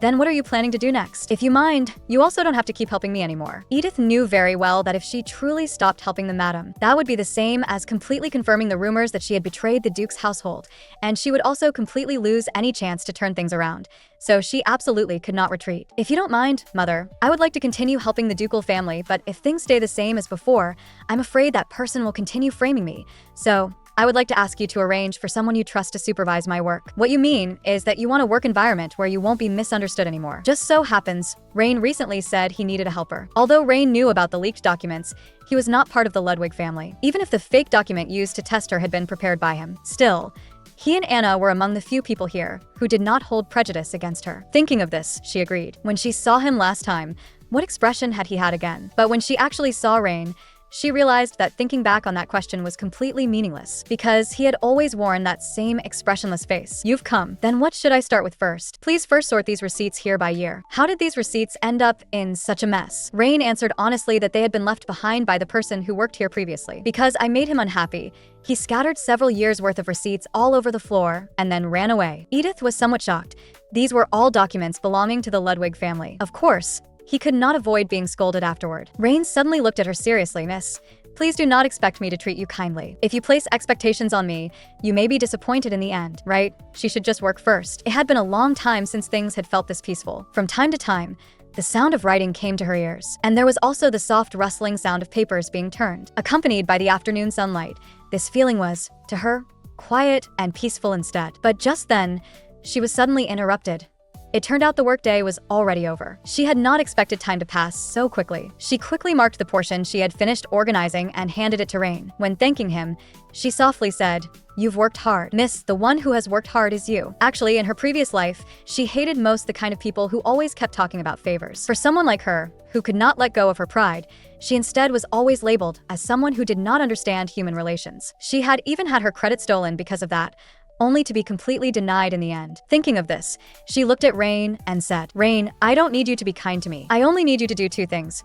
First, be shrewd and capable. Second, be fair and impartial. In my view, you have already done both. So, I'll be counting on you tomorrow as well." Rain watched Edith leave, yet he still remained standing where he was, with his head slightly lowered. No one knew what he was thinking about. At that moment, Cliff came to find him. "Sorry to call you over while you're so busy." He stated his purpose directly. What kind of person do you think Edith is? His heart had finally begun to tilt toward his wife. So when he heard his older brother wanted to investigate Edith, a strong discomfort immediately surged in his heart. Even the usually calm and composed Rain's expression turned unpleasant. How can you call it surveillance? No matter what, Edith is helping Mother with her work. How could Cliff describe her with that kind of word? Just as anger rose in his heart, it was suddenly replaced by a thought that flashed through his mind. Why did he care about how others evaluated her? Rain's tone turned cold. Although the instructions I received were to check the materials the young lady organized and prevent anything from being lost, strictly speaking, it is Miss Edith who is assisting me with my work. Cliff pressed on. What I mean is there anything suspicious about her? Our contact time has still been short,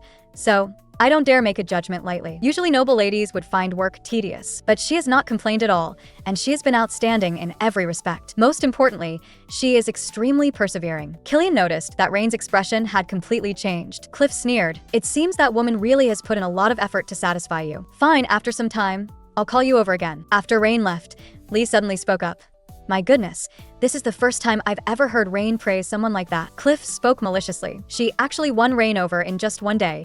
Edith really does have some ability. Don't tell me even you have been charmed by her too? If that were really the case, Ludwig's reputation wouldn't look good, though the two of them being together wouldn't be bad either. Rain is still unmarried after all, although losing such a talented person would indeed be a pity. That expression on your face doesn't look quite right. Don't tell me you're also starting to care about that woman?" Killian turned his head and denied it, but his heart felt stifled and heavy. Cliff's words also grew more and more harsh. "Right, even toward Lise you can be hard as stone. So how could you possibly like a woman like Edith?" He was originally supposed to go out, but in the end, he still could not resist postponing his trip. Edith and Lise were two completely different kinds of beauty. She was both sexy and charming, and just thinking about her being alone in the same room with Rain made him feel inexplicably irritable, and the door was not locked. He knocked twice, and the door opened by itself. From inside the room drifted that familiar rose scent from her body. No one's here? A pair of ornaments on the table caught his attention. His heart suddenly skipped a beat.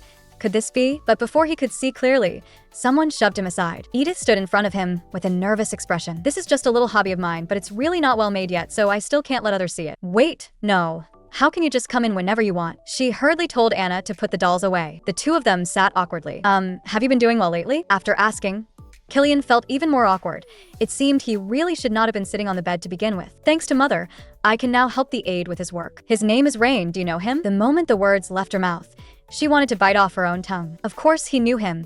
Everyone knew Rain was a trusted confidant of the Duke's household. Rarely patient, Killian began introducing Rain's family to her. Rain's father had once assisted the Duke, and later his father handed over the territory to him to manage. Killian thought back to his childhood. From a young age, he had practiced swordsmanship together with his older brother, and Rain had preferred reading more. He had also invited Rain to practice swordsmanship. Rain would not refuse, but he would never take the initiative either. They were like friends, yet not quite friends. This surprised Edith greatly. Rain was a character who had never appeared in the novel, yet he had actually spent his childhood together with the protagonist, which also showed that the characters in this world were more three-dimensional than in the original work. But was that really what he came here to say? Your expression looks like you're asking why I came to see you. I'm about to go inspect the Lacen territory. For quite a long period after this, I won't be at home, and Killian was actually inviting her. So, do you want to come with me? He took the initiative to invite his wife for the first time, yet it was lightly refused as if it were a joke. He had probably really gone mad. Even knowing that Edith looked down on him, he still could not stop himself from taking the initiative to get close. Killian left in low spirits. Edith finished a day's work. She stretched her sore arms. Suddenly,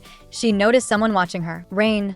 Why are you looking at me like that? It's nothing. The Duchess asked for you to see her after you're done. After Edith left, he walked over to her desk and began flipping through the materials she had organized. He was a little surprised. She had actually finished organizing everything so quickly. And the reason the madam had called her over was that there would be a charity bazaar next month. It was because there would be a charity bazaar next month. She wanted to invite Lise to attend with her. A bazaar could not only display one's virtue, but also showcase one's talents. So noble women would all compete to participate. My skill level is very average, and I'm afraid I'll only cause you trouble. Of course not, don't overthink it. But Edith, as a modern person, was completely bad at embroidery, even though she had already tried hard. She had just been about to open her mouth to refuse. But then she realized that both Lise and the madam were looking at her. If Edith is willing to join, I think I can gather the courage to participate too. That's right, Edith. You don't need to feel pressured. It's over.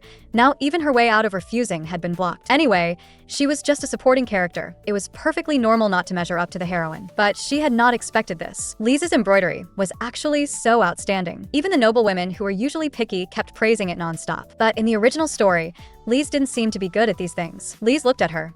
Edith, what do you want to make? I think maybe I'll embroider a handkerchief. Just as she was flipping through the pattern book and choosing colors, Lise leaned over again. Want to try this one? Pink for the body and yellow for the wings. It should be very cute. But she had already chosen her colors, and just as she was worrying about how to answer, someone spoke up. This pattern looks a lot like one my niece made a few years ago. It will definitely turn out very cute. Another voice joined in. Yes, I remember.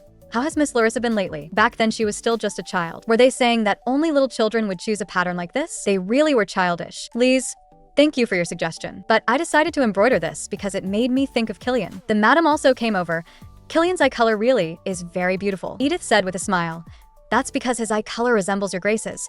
So of course you would think so. Madam, you child, you really know how to talk. The noblewoman who had been mocking her just now could only awkwardly smooth things over.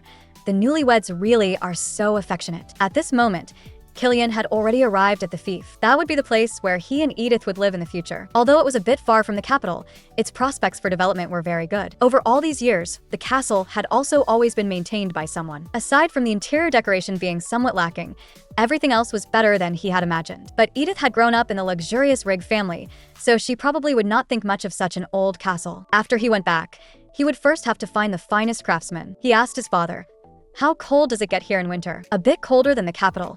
but still manageable. The temperature itself isn't the problem.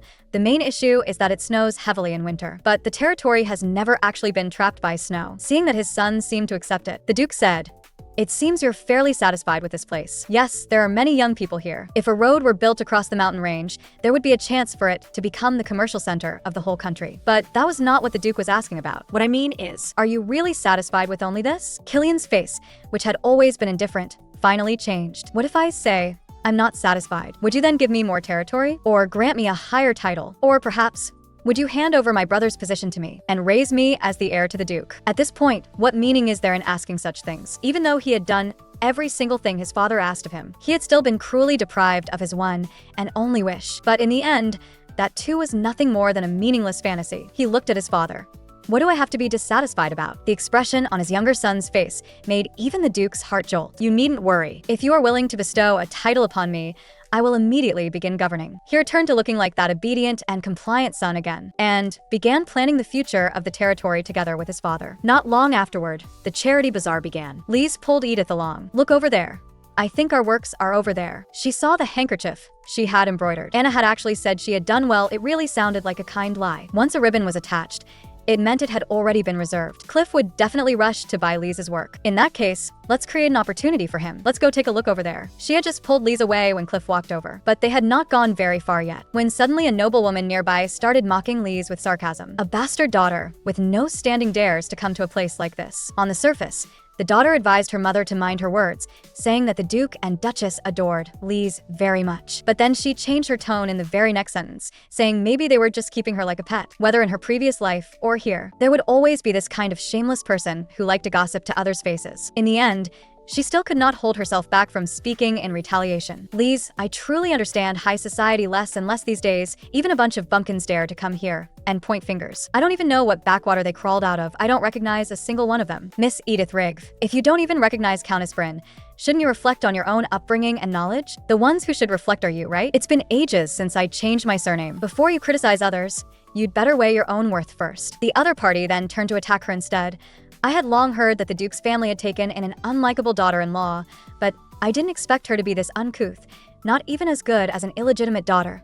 At least she has some self-awareness." So what? Don't you still have to watch the expression of a woman who's not even as good as an illegitimate daughter? If this reaches young Master Cliff's ears, you do know what kind of end awaits you, don't you? A few sharp words from her were enough to drive the other side away. With only that little ability, they still dared come flaunting themselves in front of her. "Edith, I'm sorry. They are friends of Countess Sinclair. It's all because of me that they spoke such harsh words to you." "Edith, I don't care at all, so don't take it to heart. Anyway, my conscience is clear, so let them say whatever they want." Even so, there were also people who showed kindness toward Lise. By now, the plot had already reached the 4th volume of the original story, and at this time Lisa's reputation stood at two extremes. Edith sat alone off to the side. She felt a little bored. She had not expected Killian to come back after all. Lise was the first to go up and greet him. That made Edith hesitate a little. If she went over to greet him, would she be ignored? But as his wife, it would seem strange if she did not go. Killian suddenly looked toward her. Then he walked straight over, and she actually felt a little nervous. "You're back," she had almost said.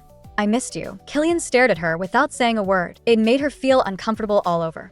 "Why are you looking at me like that?" The next second, he suddenly smiled. "Edith, I'm back. Nothing happened while I was away, right? What could have happened? It's just been a little boring. Don't tell me that's because I wasn't here. You really do think highly of yourself." Killian's joke made her less nervous. "Actually, I've been working hard lately at practicing embroidery. I knew it would be like this." "Hey, what exactly do you mean by that?" Edith suddenly felt the urge to use the bathroom.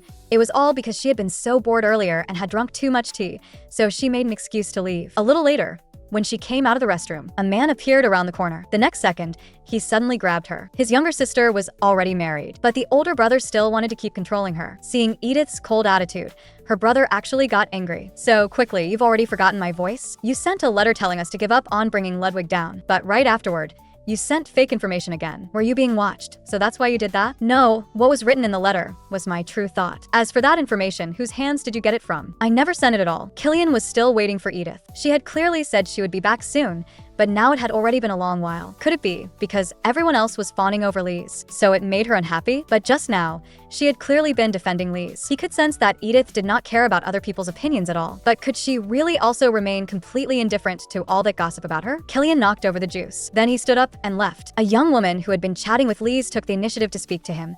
Young Master Killian, you're here too. The woman beside her also smiled ingratiatingly and tried to flatter him. He did not stop walking, only replying casually, "Sorry, I knocked over the juice. I'm going to wash my hands." He found the restroom. And as expected, he saw Edith. The two of them seemed to be saying something, but from where he was he could not hear clearly. But it was obvious that they were not having a pleasant conversation. Soon, Shane left, and she looked utterly exhausted. What on earth had they said? Edith noticed him when she passed the corner. "Why were you gone so long?" "I was just looking around the residence." She did not tell him the truth. "You didn't come looking for me on purpose, did you?" "What?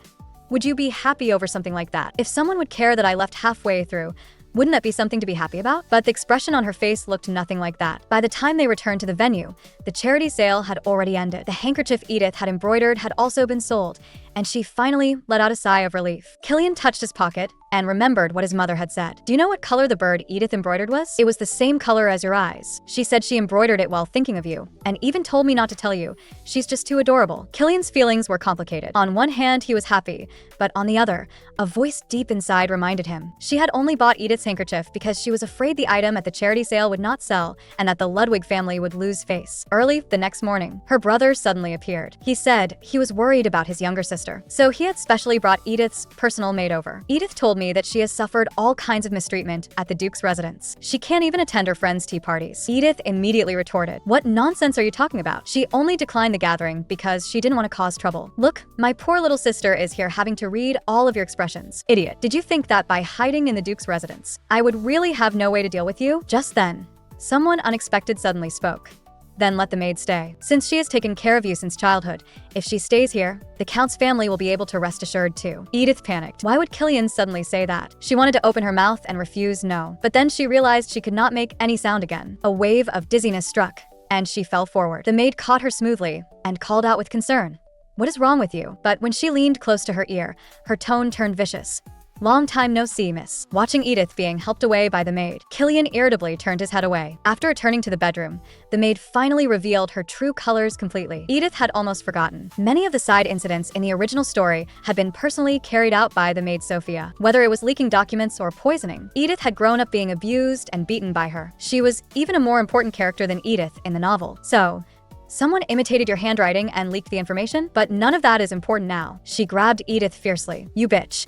You've only been away from home for a short time, and now you dare turn your face and deny everyone? Don't tell me you really think you're the master now." It felt as though her ribs had cracked. After being beaten, it hurt even more than she had imagined, and every strike was aimed at hidden places. Sophia looked down at her from above. "Are you really planning to betray the family? How can this be called betrayal? I was only kindly reminding everyone who says Grand Duke Langston is guaranteed to win." Although the original story did not explain the political situation in detail, the Emperor's power was very stable, and the Ludwig family also held overwhelming military strength. No matter how you looked at it, Langston had no chance of winning. What an interesting thing for you to say. Before long, both the Emperor and the Duke's family will decline anyway, even if Grand Duke Langston really can ascend the throne. But have you ever heard of a hunting dog discarded after the autumn hunt? Whether it's titles or anything else, it's all nothing more than father's wishful thinking. That sentence successfully enraged Sophia. Your mouth is truly too insolent. You only need to obediently listen and be a pretty doll, because once you lose your value, she did not continue the rest aloud. The Count had once ordered that the moment Edith lost her value,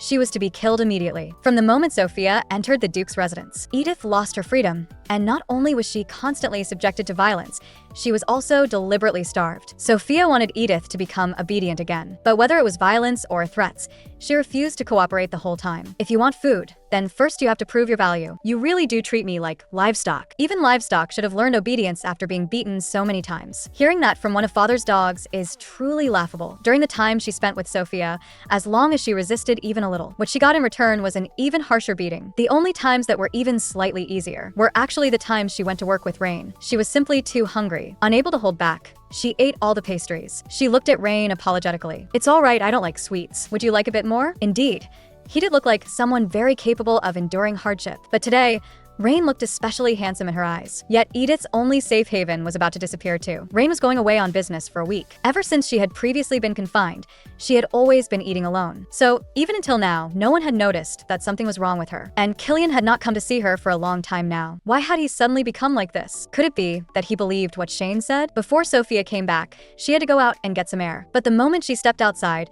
Lise invited her to tea, and Sophia, who had just returned, happened to see them as well. This reminded Sophia of what had happened before. Young Master Shane had once asked her for a favor. He wanted her to find out what Lise liked. He had even specifically stressed that she must not tell his father. Because of this, Sophia became jealous, although she had never thought of becoming the young master's wife. In her eyes, however, Lise was nothing more than an illegitimate daughter born to a maid. How could she possibly be worthy of the young master? Back in the bedroom, Edith was already so hungry that she was nearly delirious. Even if she ate something outside, once she came back, Sophia would force her to vomit it up. Thinking about how she had just stared blankly at the food a moment ago, and how that had made Killian reveal a speechless expression, she felt unbearably embarrassed. Just then, Sophia came back. "This is what Miss Lise asked me to bring you. If I keep letting you starve, sooner or later it will make others suspicious too. Before I change my mind, hurry up and eat." Edith, who was starving to the limit, did not think much of it at all, so she also failed to notice the strange smile on Sophia's face. She vomited blood so badly that she was almost dying. Yet the maid stood nearby, with an eerie smile on her face. Before passing out, she remembered the plot from the original novel. Edith had once tried to frame the heroine by staging it herself and personally poisoning herself. But even though she had done nothing at all, the plot still continued to move along the course of its predetermined fate. The sound of arguing outside woke Edith up. Sophia was questioning Lise, saying there was something wrong with the cake she had sent. Lise was explaining helplessly. This scene was almost a perfect reenactment of the one in the novel. Enduring the intense pain, she spoke up to stop Sophia from continuing. Only then did she realize that the two brothers were there as well. Sophia threw herself at her while pretending to be concerned, but her eyes were warning her to keep quiet. She forced herself to speak. "I'm sorry, Lise. It's all because of me that you were misunderstood. I just have a bit of indigestion." "What are you saying? You were vomiting blood just now." "Maybe I'm allergic to persimmons." Cliff could no longer stand watching this farce. It was absurd to the point of being laughable. "Search this room thoroughly for me." Edith never could have imagined that Sophia was stupid enough to leave the poison in the room. And it was practically as if the words, "I am poison," were written right on the bottle. A mocking smile hung on Cliff's face. Edith was instantly left unable to defend herself. "That thing isn't mine." "You mean someone hid this in your cabinet?" Lise grabbed Cliff. "Forget it. Edith is still feeling very unwell right now. The girl he loved had been falsely accused. How could he possibly stop just like that? We'll meet again after the investigation is over. I'm really looking forward to hearing how you'll explain yourself then." Looking at Sophia's anxious expression, Edith mocked her coldly. "How stupid. You think you're incredibly clever, yet you ended up accomplishing nothing." Those words instantly made Sophia lose control. She raised her hand and slapped her hard across the face again. "If you dare keep pushing me, I really will kill you." In the infirmary, the medicine has already been identified. It's not a deadly poison, just a drug that causes gastrointestinal bleeding. After getting the result, Cliff left immediately. Killian looked at the doctor. "She looks like she's in a lot of pain. Is there any painkiller that can relieve it?" "The medicine I prescribed for your wife already contains an analgesic, but it has no effect on her at all because she has already been starving for many days. Even a mildly toxic drug is enough to be fatal to her in her current condition." The doctor thought Edith had deliberately been dieting to lose weight, but in Killian's impression, she was not the kind of person who would refuse good food at all. She had lost a lot of weight recently. This made him feel more that something was wrong. Could it be that she clearly knew her physical condition and still poisoned herself? A ridiculous thought surfaced in his mind. Could it be that she went this far just to attract other people's attention? She truly was a terrifying woman. Edith was once the most talked about presence in high society, but in the blink of an eye, she was completely cast aside. Rather than saying she was trying to frame Lise, could it be that she just wanted a little attention? He looked at Edith and murmured softly, "I can only watch helplessly as you fall ill, unable to do anything. So even though it hurts this much, why did you still take poison?" When Edith woke up, she happened to hear his last words. Sure enough, he still believed I was the one who did it. She turned over, unwilling to look at him anymore. "You're awake, Edith. What on earth? Killian, please leave." She had thought she no longer had any expectations of him, but at a moment like this, her heart still felt as though it had been stabbed. The next day, to her surprise, the person who ultimately saved her was Lise. Faced with the results of Cliff's investigation, Lise immediately voiced her objection. If she really wanted to frame me, then why did she say the moment she woke up that she had only overeaten? "You all keep saying she harmed me, but I have always regarded Edith as a friend." Just like the angelic heroine in the novel, Edith had once suspected that there was something wrong with Lise, but the Lise before her now made it impossible for her to keep doubting any longer. To express her gratitude, she asked her mother for advice and chose a gift for Lise. A week later, Edith's body had recovered. Just as she was about to go find Rain and continue working, Killian suddenly burst in, looking flustered. "Edith Ludwig, what exactly did you do?" Edith looked confused. "At the very least, tell me what happened first." It turned out that Lise had been poisoned while using the thread Edith had gifted her for embroidery. "That's impossible. The moment the merchant wrapped the thread, I delivered it to Lise right away." In the original story, there really had been an incident in which Lise was poisoned. But that time, Sophia had smeared poison on the needle. To avoid that part of the plot, Edith had not only changed the gift, but had it delivered immediately after receiving it. That's why I'm asking you, did you tamper with it or not? Killian, I know you have no choice but to suspect me right now, but calm down and think for a moment. Because of the cake incident, everyone's attention is focused on me. Would I really be stupid enough to do something like this at a time like this? Killian was in turmoil. He wanted to believe Edith too. But it was also true that Lise had been poisoned by the gift Edith gave her. You may think it's because I don't trust you, but how many times has something like this already happened? Can't you give me some reason not to doubt you anymore? Though his words were accusatory, they gave her a faint glimmer of hope. I don't want to keep being suspected either, so just send someone to watch me. Sophia wanted to speak up and stop her, but Edith cut her off sharply because this was her only chance to break free of Sophia's control. Seeing how insistent she was, Killian decided to let Anna continue serving as her personal maid. She had almost thought she was going to fail. If that had happened,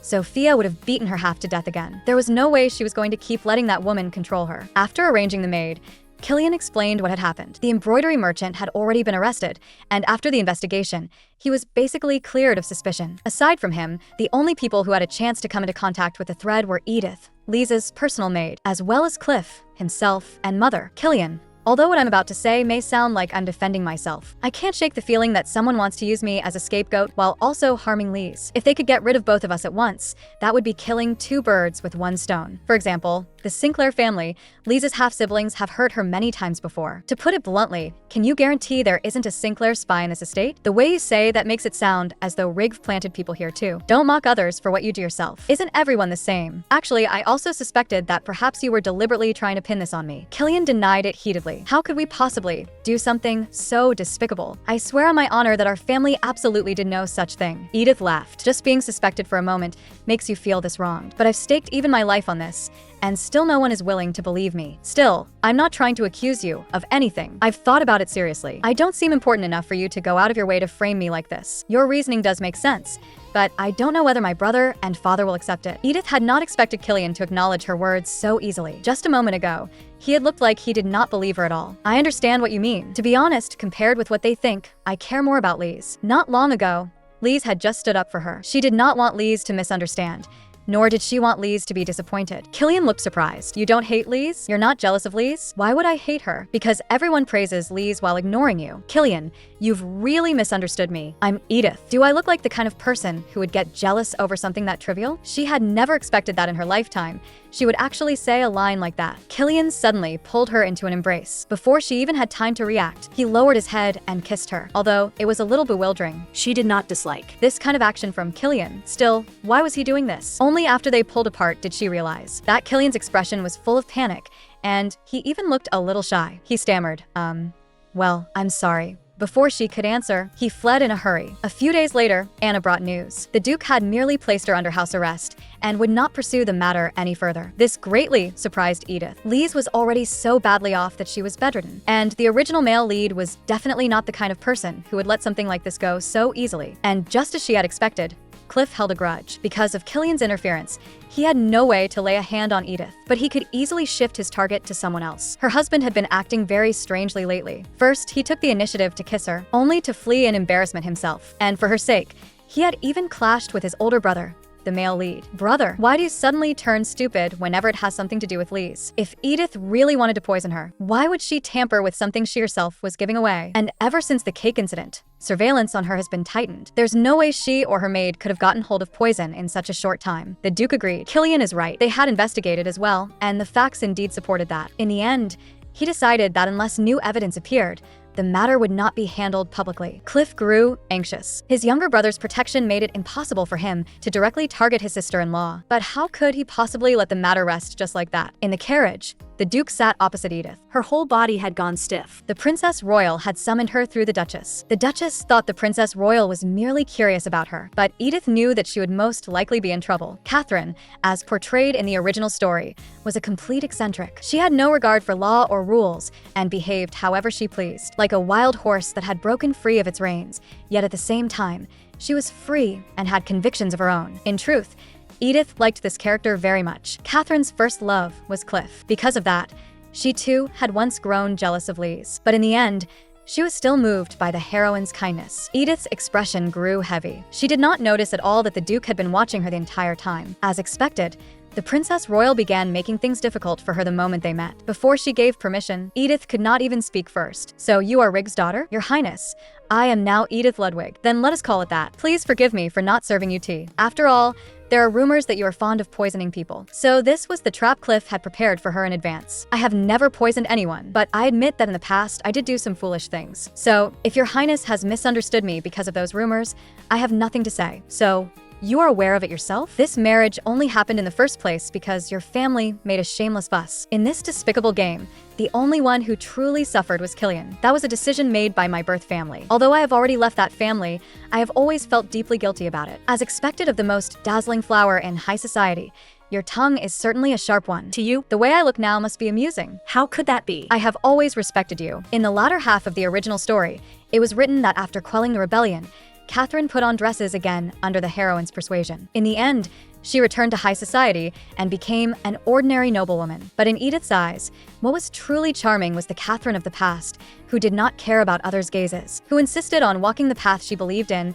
and pursued freedom. Just as you said earlier, I only hope that you will not be swayed by the idle gossip of other nobles. Instead, I hope you will observe with your own eyes and then judge fairly what kind of person I really am. Only after leaving did she belatedly realize that she had said everything that was in her heart. That bad habit of losing all judgment whenever she saw a beauty really needed to be fixed. On the way to Rain's office, someone suddenly grabbed her and yanked her over violently. It was Sophia. "I'm giving you one last chance. Steal the tax records of the ducal territory. If you dare betray your master again this time, I'll kill you with my own hands." What surprised Edith was that Sophia actually thought Lisa's poisoning had also been Edith's doing. "This is your last chance. Anyway, the master has already permitted me to get rid of you directly. Aren't you afraid of being discovered? Don't worry, I'll make sure everyone thinks Ludwig did it. And don't even think about exposing me. Do you think I don't know why you've never dared to do that?" She could not expose her, and it was not only because of the original story's constraints. Sophia directly stated the most fundamental reason. Being abandoned is something that can happen to you in an instant. Once Killian finds out you've become a discarded card, do you really think he'll still let you live? Until now, she had been avoiding one fact. If there were no restrictions, could she really tell Killian these things? You know how terrifying the master is and how miserable the consequences of defying him are. If you can successfully steal those documents, maybe I can even say a few good words for you. Edith laughed mockingly. "How about I give you a prophecy? No matter how much you struggle, in the end Ludwig will wipe you all out, including your older brother, whom you love like a madwoman." There was a knock at the door. Rain raised his head. It was Edith. "Excuse me, I seem to be late because of Lisa's poisoning." She had originally thought that Rain would look down on her because of that, but he still treated her just as he always did. They were clearly only working, but for her, this sense of ease was something she had not felt in a very long time. When she handed the organized documents to Rain, he suddenly said, "Actually, I had noticed it before. You are very focused when you work and very efficient." Edith felt a little embarrassed. "That is only because the work is simple. No. If everyone were like you, I would not have had to dismiss so many people. You have really helped me a great deal. Even if it is simple work, you completed it excellently. Whether in detail or formatting, the materials are rigorous and neat." The documents were suddenly stained by tears. Rain looked up in surprise. Edith was already in floods of tears. It was as if only then did she realize she was crying, and she hurriedly raised a hand to cover her face. "I'm sorry, I lost my composure. Please wait a moment." Rain stood up and took hold of her wrist. "You should not always suppress your emotions. If you keep forcing yourself to endure, one day, it will all erupt completely." Killian had only meant to come and see Edith, yet he just happened to walk in on this scene. What were they talking about? Rien est section. Made Edith certain, once again, that characters who did not exist in the original story would not be forcibly controlled by the plot. She only needed to raise the favorability of these nameless supporting characters. But things did not seem to be quite that simple, and in the end, they still could not change her true situation. She remembered Sophia's words. Being abandoned is something that can happen to you in an instant. Killian probably went to visit Lise today too, didn't he? She had only thought of it casually like that. But Killian suddenly appeared late at night, and he looked as though he had been hurt. "Your work has already ended, so why haven't you come to find me? Did what happened last time make you disappointed in me?" He was practically like a fool, waiting every day to see Edith. But aside from that one night, Edith had never once taken the initiative to come find him. Killian admitted that he had lost, compared with growing more and more distant from Edith. So-called pride seemed hardly worth mentioning. She was clearly the one who had taken the initiative to provoke him first, yet she kept denying it again and again, saying that everything that day had only been his misunderstanding. So Killian traced the problem to a very strange place. Could it be that my performance that day disappointed you? So now you want to turn your attention to different prey? Edith was stunned by the way his mind worked. What on earth are you talking about? What prey could I possibly have ensnared? Men really are something else. Don't you know how popular you are among young men? I heard the Karen family's young master was wrapped around Edith's finger, but I can understand it. I'm afraid no man could resist a woman that beautiful and sexy. No matter where he went, he always heard those rumors about Edith. Edith was also baffled. According to the original story as she knew it,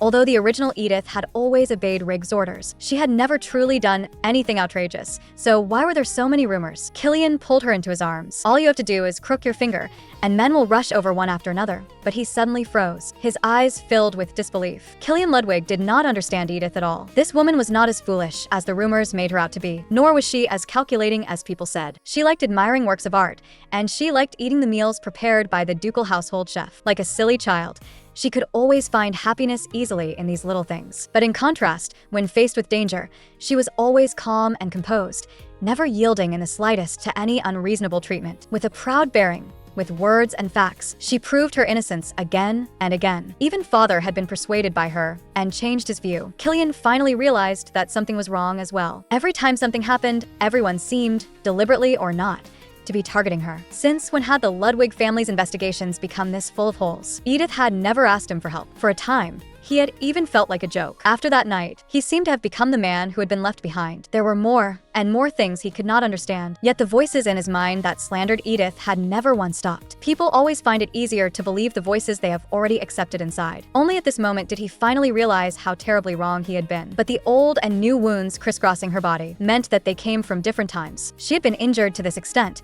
yet not a single servant had reported it. Killian forced down his anger and made his tone sound less frightening. Who did this? Edith, however, remained silent. If these atrocities had been caused by someone on the Ludwig side, she would never have said nothing. In other words, thank you for your answer. Leaving only those words behind, he turned and walked away. He had finally discovered that his wife had been suffering abuse the whole time. I'm sorry. I apologize for the irrational behavior I just showed. Edith hugged the blanket tightly. It's okay. Actually, I'm not especially against it, even if you wanted to. Killian looked at her. I'm not the kind of beast who would do something to a person covered in bruises. After he left, Edith only barely managed to fall asleep. When she woke again, she noticed a sticky sensation on her back. Is this ointment? Other than Sophia, only Killian knew about the injuries on her body, so this meant Killian had come back after she fell asleep and applied medicine to her wounds. She had not felt a thing at all. That was a bit ridiculous. Excuse me. Killian came to her room with others. He threw Sophia directly in front of her. The vile maid shamelessly kept shouting that she had only been protecting Miss, and asked what right they had to treat her like this. How laughable. A maid like you, who cannot even fulfill her duties, has no reason to remain by Edith's side. Sophia argued, I have been serving Miss since childhood. Killian frowned. Since childhood? Of course, because I was raised from childhood to be Miss's personal maid. Since you understand your duties so clearly, then when your mistress was covered in wounds, you not only failed to report it, you did not even provide the most basic treatment. No matter how one thinks about it, I believe you are the one most likely to have caused these injuries. Sophia still refused to give up, because Miss never told me she had these minor wounds on her body. Killian did not give her another chance to argue. Minor wounds? How about I inflict these minor wounds on you too? Sophia froze on the spot. Edith and I are husband and wife beyond dispute. What exactly were you thinking? To believe that as long as the wounds were hidden under clothing, it meant nothing was wrong? Also, I am quite curious. Just how highly does Rig value you? They actually begged me to send you back unharmed. Edith was astonished. Before noon had even arrived, he had already contacted Rig. Killian turned to look at her. Edith, regarding the maid, I will not ask for your opinion again. Edith realized that he seemed to have already guessed that she was unable to speak the truth. Killian asked Anna to take good care of Edith, while he personally escorted the maid to the carriage sent by the Rig family. If the Duke's second son escorted her in person, it was practically a public declaration that there was something wrong with this maid. It was the first time Anna made a request of her. My lady, may I look at your body? Edith did not refuse. Once Anna saw clearly, that face of hers, which had always been cold and indifferent, changed for the first time, and even her voice began to tremble. My lady, you're hurt this badly. Why didn't you say a word? That worried and heartbroken expression on her face strangely soothed Edith's heart. So this is what it feels like to have someone worry about you. It really isn't so bad. No matter what, the person behind the scenes could not understand why the character she had created with her own hands was no longer obeying her. The system urged her to set the conditions for the second stage. Although others had completed the first stage before, this was the only time she truly felt flustered. Most Ediths who transmigrated here behaved in very similar ways. They would avoid the path of the villainess and choose to live kindly, but after entering the Duke's residence, they would be drawn to those two brothers, and at that point everything would still be going smoothly. Until the document leak occurred. They would feel deeply powerless, then panic, and even collapse. Only the first Edith calmly proved her own innocence. She even began winning over those supporting characters under my control, as if she had already known that these characters were not controlled by the direction of the plot. I had thought she would maintain that unyielding attitude to the death, but I never expected that she would suddenly give up on herself. She fulfilled the conditions of the first stage, and it also caused her control over the original story to begin weakening. Killian suddenly gained a sense of self, but it doesn't matter. The game has only just begun. This time, the conditions won't be so easy to fulfill. Killian and Cliff broke into a fierce argument. Cliff could not understand why the maid was being let go. Without evidence, if we harshly interrogate her, it will only give outsiders leverage against us. Anyway, from the very beginning, I was dissatisfied with this maid. But in reality, Killian had learned through his investigation that Edith was not Rig's daughter. He did not want that secret to be exposed. Once Edith's identity was revealed, their marriage alliance would inevitably be annulled. Was that why Edith had remained silent all this time? Such a clever woman had been bullied like that and still said nothing. No, that's not right. She had clearly asked him for help. She had asked him to send one of his faction's maids to keep watch on her. So had he been used yet again? Killian, what are you thinking about? Cliff's tone was full of reproach. Lise looked at him with tears in her eyes, and that voice once again rang out in his mind. How could you ignore sick Lise because of Edith? Killian froze for a moment. Looking confused, he said, "My mind is a little messy right now." Lise said it was fine, and told Cliff not to blame Killian.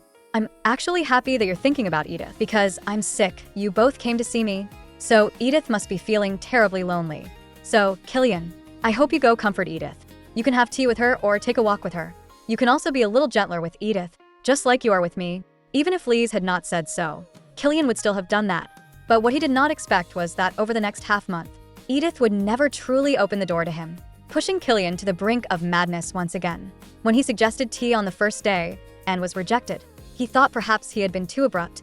So on the second day, he invited her in advance to have dinner with him. But Edith still rejected him, and Killian still refused to give up. On the third day, he invited her to take a walk in the courtyard. But Edith said she did not want to be in the sun, and wanted to stay in her room and read. Only then did Killian realize that his wife seemed to be avoiding him. Had he done something wrong? Because he had previously made a wrong judgment based on observation, and had even driven her into a difficult situation, he decided to spend more time with her, to understand a more genuine version of her. But why did it have to be this hard? What if he was just overthinking it? Why not just barge in directly, like last time? "Killian, what are you doing here?" He stammered, racking his brains before finally coming up with an excuse. "There are peridot strawberry tarts today. Would you like to go eat them with me?" She had only mentioned it casually before, yet he had remembered. But she still rejected him again. "I seem to have gained a little weight lately. So, I won't go," not even giving him a chance to ask again.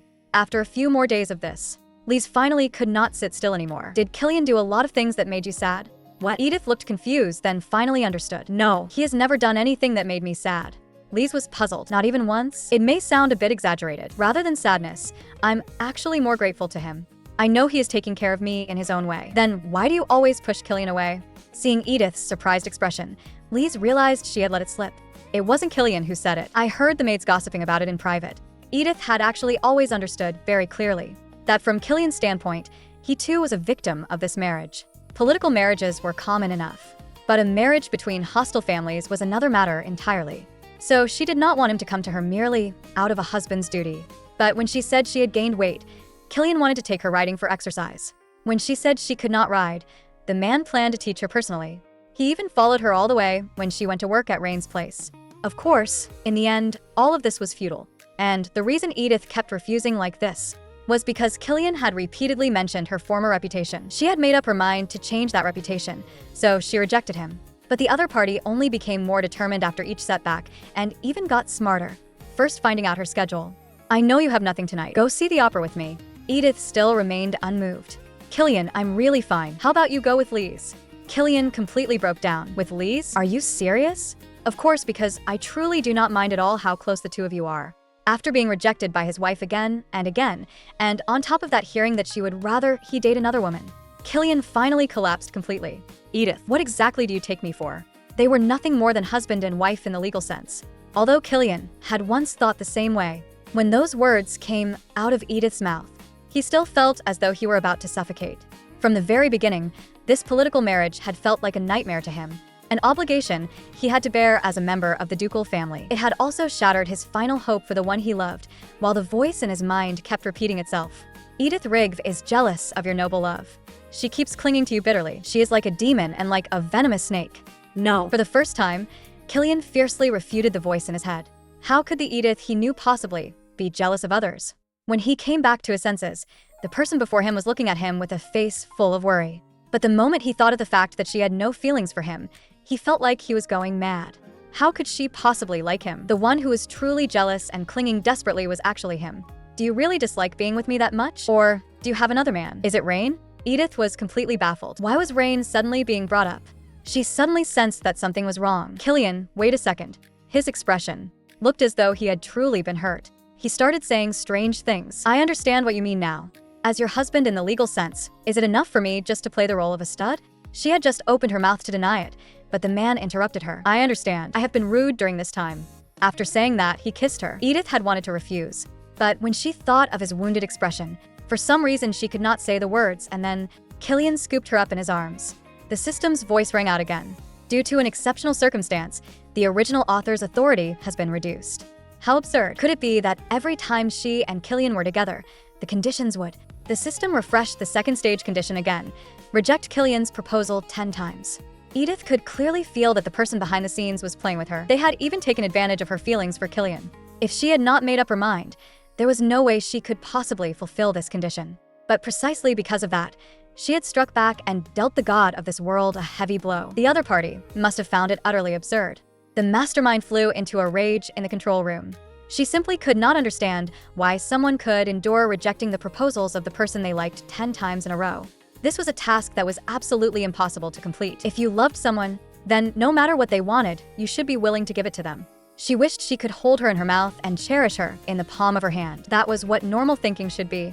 So why was she able to reject him so completely and even say such things? Had she been wrong? She doesn't love Killian? Although no one had ever reached the second stage. Once the conditions were met, that side's control over the protagonists would be greatly weakened. The mastermind finally began to fear the third stage. If that step were reached as well, her authority would completely disappear, and even the restrictions of the original story itself would become weak. The story would be completely rewritten, and even if it reached its ending, it would no longer return to the starting point. Lise would not only grow old, but also die. That absolutely could not be allowed. She operated things again and again, trying to make Edith die in all sorts of ways. But the system rejected them all. Since she could not get rid of her directly, then she would set a condition that she could never possibly fulfill. At dawn, when Edith woke up, the first thing she saw was her husband's smiling eyes. He was humbly asking his wife for love, even if it was only to maintain the relationship. Afterward, both of them realized that perhaps they had misunderstood each other. Edith had never treated him as a tool, and Killian's feelings toward her were not pity either. But she knew very clearly the influence of the original story. The current Killian still would not fall in love with her. If it was not physical intimacy, then was loneliness all that remained? She knew the entirety of Killian's story. No matter how he struggled or worked hard, he could never surpass his older brother. From the moment Cliff was born, according to the novel setting, he easily possessed everything. The status of heir to the Duke, all of his parents' attention. Even the woman he loved had eyes only for his brother. So had he already realized that in this world, the only person who could give him love was Edith? No, that's not right. Perhaps the only person who could truly understand that lonely feeling of being uncared for was also her, Choi Soo-na. The greater part of Killian's feelings toward her might simply be the unease born from the fear of losing her. Killian, what should I do? For you to believe me? Killian returned to the original purpose for which he had come to find Edith, which was to ask her on a date. Seeing the novelty in his wife's expression, he asked, "Why do you look as if this is your first time coming to a theater?" "Because it really is my first time." Killian found it hard to believe. "This is the largest theater in the capital, and you've really never come even once?" Edith did not know how to answer. The more deeply she dug into the original owner's memories, the more she realized that Edith had only been a puppet. She had never watched an opera, did not understand music or art, and had barely even been exposed to books. Rigv had deliberately raised her to be ignorant, so she would be easier to control. The opera began, and only then did they learn that today's performance was Audrite. She was born into the family of a declining viscount, and while picking wild berries in the forest, she encountered the injured Laszlo. Audrey saved him, and Laszlo lied that he had lost his memory. Until his injuries healed, He stayed by Audrey's side, but in truth, he was a prince of a neighboring kingdom hiding from pursuers. Before long, the two fell in love, but the Viscount, who was bent on reviving the family, planned to marry Audrey to the wealthy Baron Hubert. Laszlo begged Audrey to elope with him, while Baron Hubert, despite knowing Audrey loved someone else, still tried to move her with money. The girl prayed to God between love and responsibility to her family. How exactly was she supposed to choose? Edith was deeply captivated by the superb acting, while Killian spent the entire performance watching her. Only after it ended did he ask, "Are you all right? If I had known opera was this wonderful, I wouldn't have rejected you." Killian looked at her. "If you were Audrey, who would you choose?" "I would choose Hubert, and I definitely would never." "Are you serious?" "You'd choose that man who has nothing except money." Killian, think carefully. Laszlo is actually a bastard. He knew Audrey's situation, yet still hid his identity. All just to test love. Killian could not understand it. If they truly loved each other, would mere money really tempt them? It's not like that. Audrey's marriage concerns the survival of her entire family. You know that kind of pain better than anyone, don't you? Although the opera portrayed Hubert as a bad man, he truly loved Audrey. Whatever Audrey wanted, he never hesitated. He was only waiting for her to change her mind all along. Although the opera is moving, this ending is not realistic. Audrey saw Laszlo marry the princess and became so desperate that she killed herself, which is an extremely foolish act. That would never happen in real life. If she were not the heroine of a tragedy, she should have become an ordinary but happy couple with Hubert. Killian still did not understand. How could that be? Because of time. A heart that seems unchanging will actually change, and wounds that seem unable to heal will also heal before one knows it. Humans are far stronger than we imagine. At this moment, Edith seemed to be glowing in his eyes, an indescribable kind of beauty that made his heart race, but that voice rang out in his mind again. "She is using sweet words to tempt me again. No, she is just too strong. She is an indomitable woman who never gives up, stronger than anyone else." Killian took her hand. For the first time, he solemnly extended an invitation to her. "Edith, if you're not tired, would you be willing to go shopping with me?" More than whispering sweetly with his lover, he wanted to truly understand her. From the moment they left the opera house, Killian's gaze seemed glued to her. It had already reached the point where Edith felt a little embarrassed. She suddenly noticed the ragged little girl beside them. "Killian, wait a moment. How much would it cost to buy all these flowers?" The girl looked a little surprised. "All of them?" "Yes, all of them." Killian followed after her. "Is this enough?" "It's enough, my lord." Wow. "Thank you so much. Even with your husband right beside you, you're probably the only noblewoman in this empire who would personally go out to buy flowers. It's my first time receiving flowers." Killian, however, thought Edith was just trying to make him feel good. "Is it your first time receiving this many flowers? If we'd bought them in the morning, they might have been a little fresher." "No, they're already perfect. This is my first time receiving flowers." To Killian, that was simply unbelievable. Although many people had confessed to Edith and given her flowers, not once had those flowers actually reached her hands. Whether in her previous life or this one, this was the first time she had ever received flowers. She had thought she wasn't actually such a sentimental person. Edith was smiling, but for some reason, he felt a sharp pain in his chest. "Should we go look around somewhere else next?" She took Killian's hand first and pulled him along as they kept walking forward. They called it shopping, but Killian spent the whole time looking at her. Or rather, she was all that remained in his eyes. A clown that suddenly rushed out startled her, and even spun around her in circles. When he saw Edith cast him a look asking for help, he strangely felt a surge of joy because of it. "Stop teasing my wife." Besides calling her Ludwig, Killian had also started calling her his wife. In fact, everything here had originally been prepared for Lise. The beautiful streets and square were the places where she was meant to go on dates with the male leads. And she and Killian were now quietly enjoying all of this instead. Is it because she fulfilled the conditions for the second stage? If the second male lead's change was because the second stage had been met, then once the third stage was fulfilled as well, would they be able to break free from the original story and gain freedom? To love each other like ordinary people, bear sorrow together, and share happiness together, just like those nameless people in the original story, and live freely. There were many things Killian couldn't understand. He guessed Edith was interested in art, but when he invited her to the opera, he was still worried she might find it boring. He had assumed she must have already seen this kind of opera with countless men, but he never could have dreamed that it was Edith's first time seeing one, and that she would cry like a child. And who could have imagined that someone like her had never even received a single bouquet of flowers? When they parted, she smiled and said she was happy. And because she had experienced so many firsts, an overwhelming joy surged in his heart, impossible to calm. Someone called out to him, "Why are you back so late?" Lisa's expression seemed a little off. "Did something happen?" I heard someone saw Edith smear poison on the embroidery thread. That person was a maid who worked at the manor." but she suddenly disappeared today. Cliff has been looking for her all day. Killian frowned. No, why are you only telling me this now? Why didn't you tell me earlier? And how did Cliff find out? Lise lowered her head. I'm not sure either. Cliff said he would investigate, but I thought you needed to know about this. Killian, Edith wouldn't really want to hurt me, would she? Killian had just been about to say of course not, but that voice rang out in his mind again. Of course it was that vicious woman. Yet this time, that force controlling him failed. He turned around and looked back. What was that voice just now? After learning that Killian and Edith's relationship had softened, Lee started making small moves, stopping him and hinting in every possible way that Edith had poisoned her. Unexpectedly, Killian directly denied it, saying Edith could never do such a thing. Even if it really had been Rig's order, then why kill Lise instead of Ludwig? And why target someone unrelated? In his view, there was only one reason Edith would try to harm Lise: jealousy. But obviously, that premise didn't hold at all. Edith not only didn't desire his love, she even regarded his affection as a burden. Killian brushed Lise off with just a few words. With only a few words, Killian cut off Lise's attempt to slander Edith. Not only did it fail to make him suspicious of his wife, it instead made him more wary. Ever since their last date, Killian had started clinging to her every day. The change left Edith completely bewildered. Didn't you say you had something to do today? Why yes. I forgot to greet you first.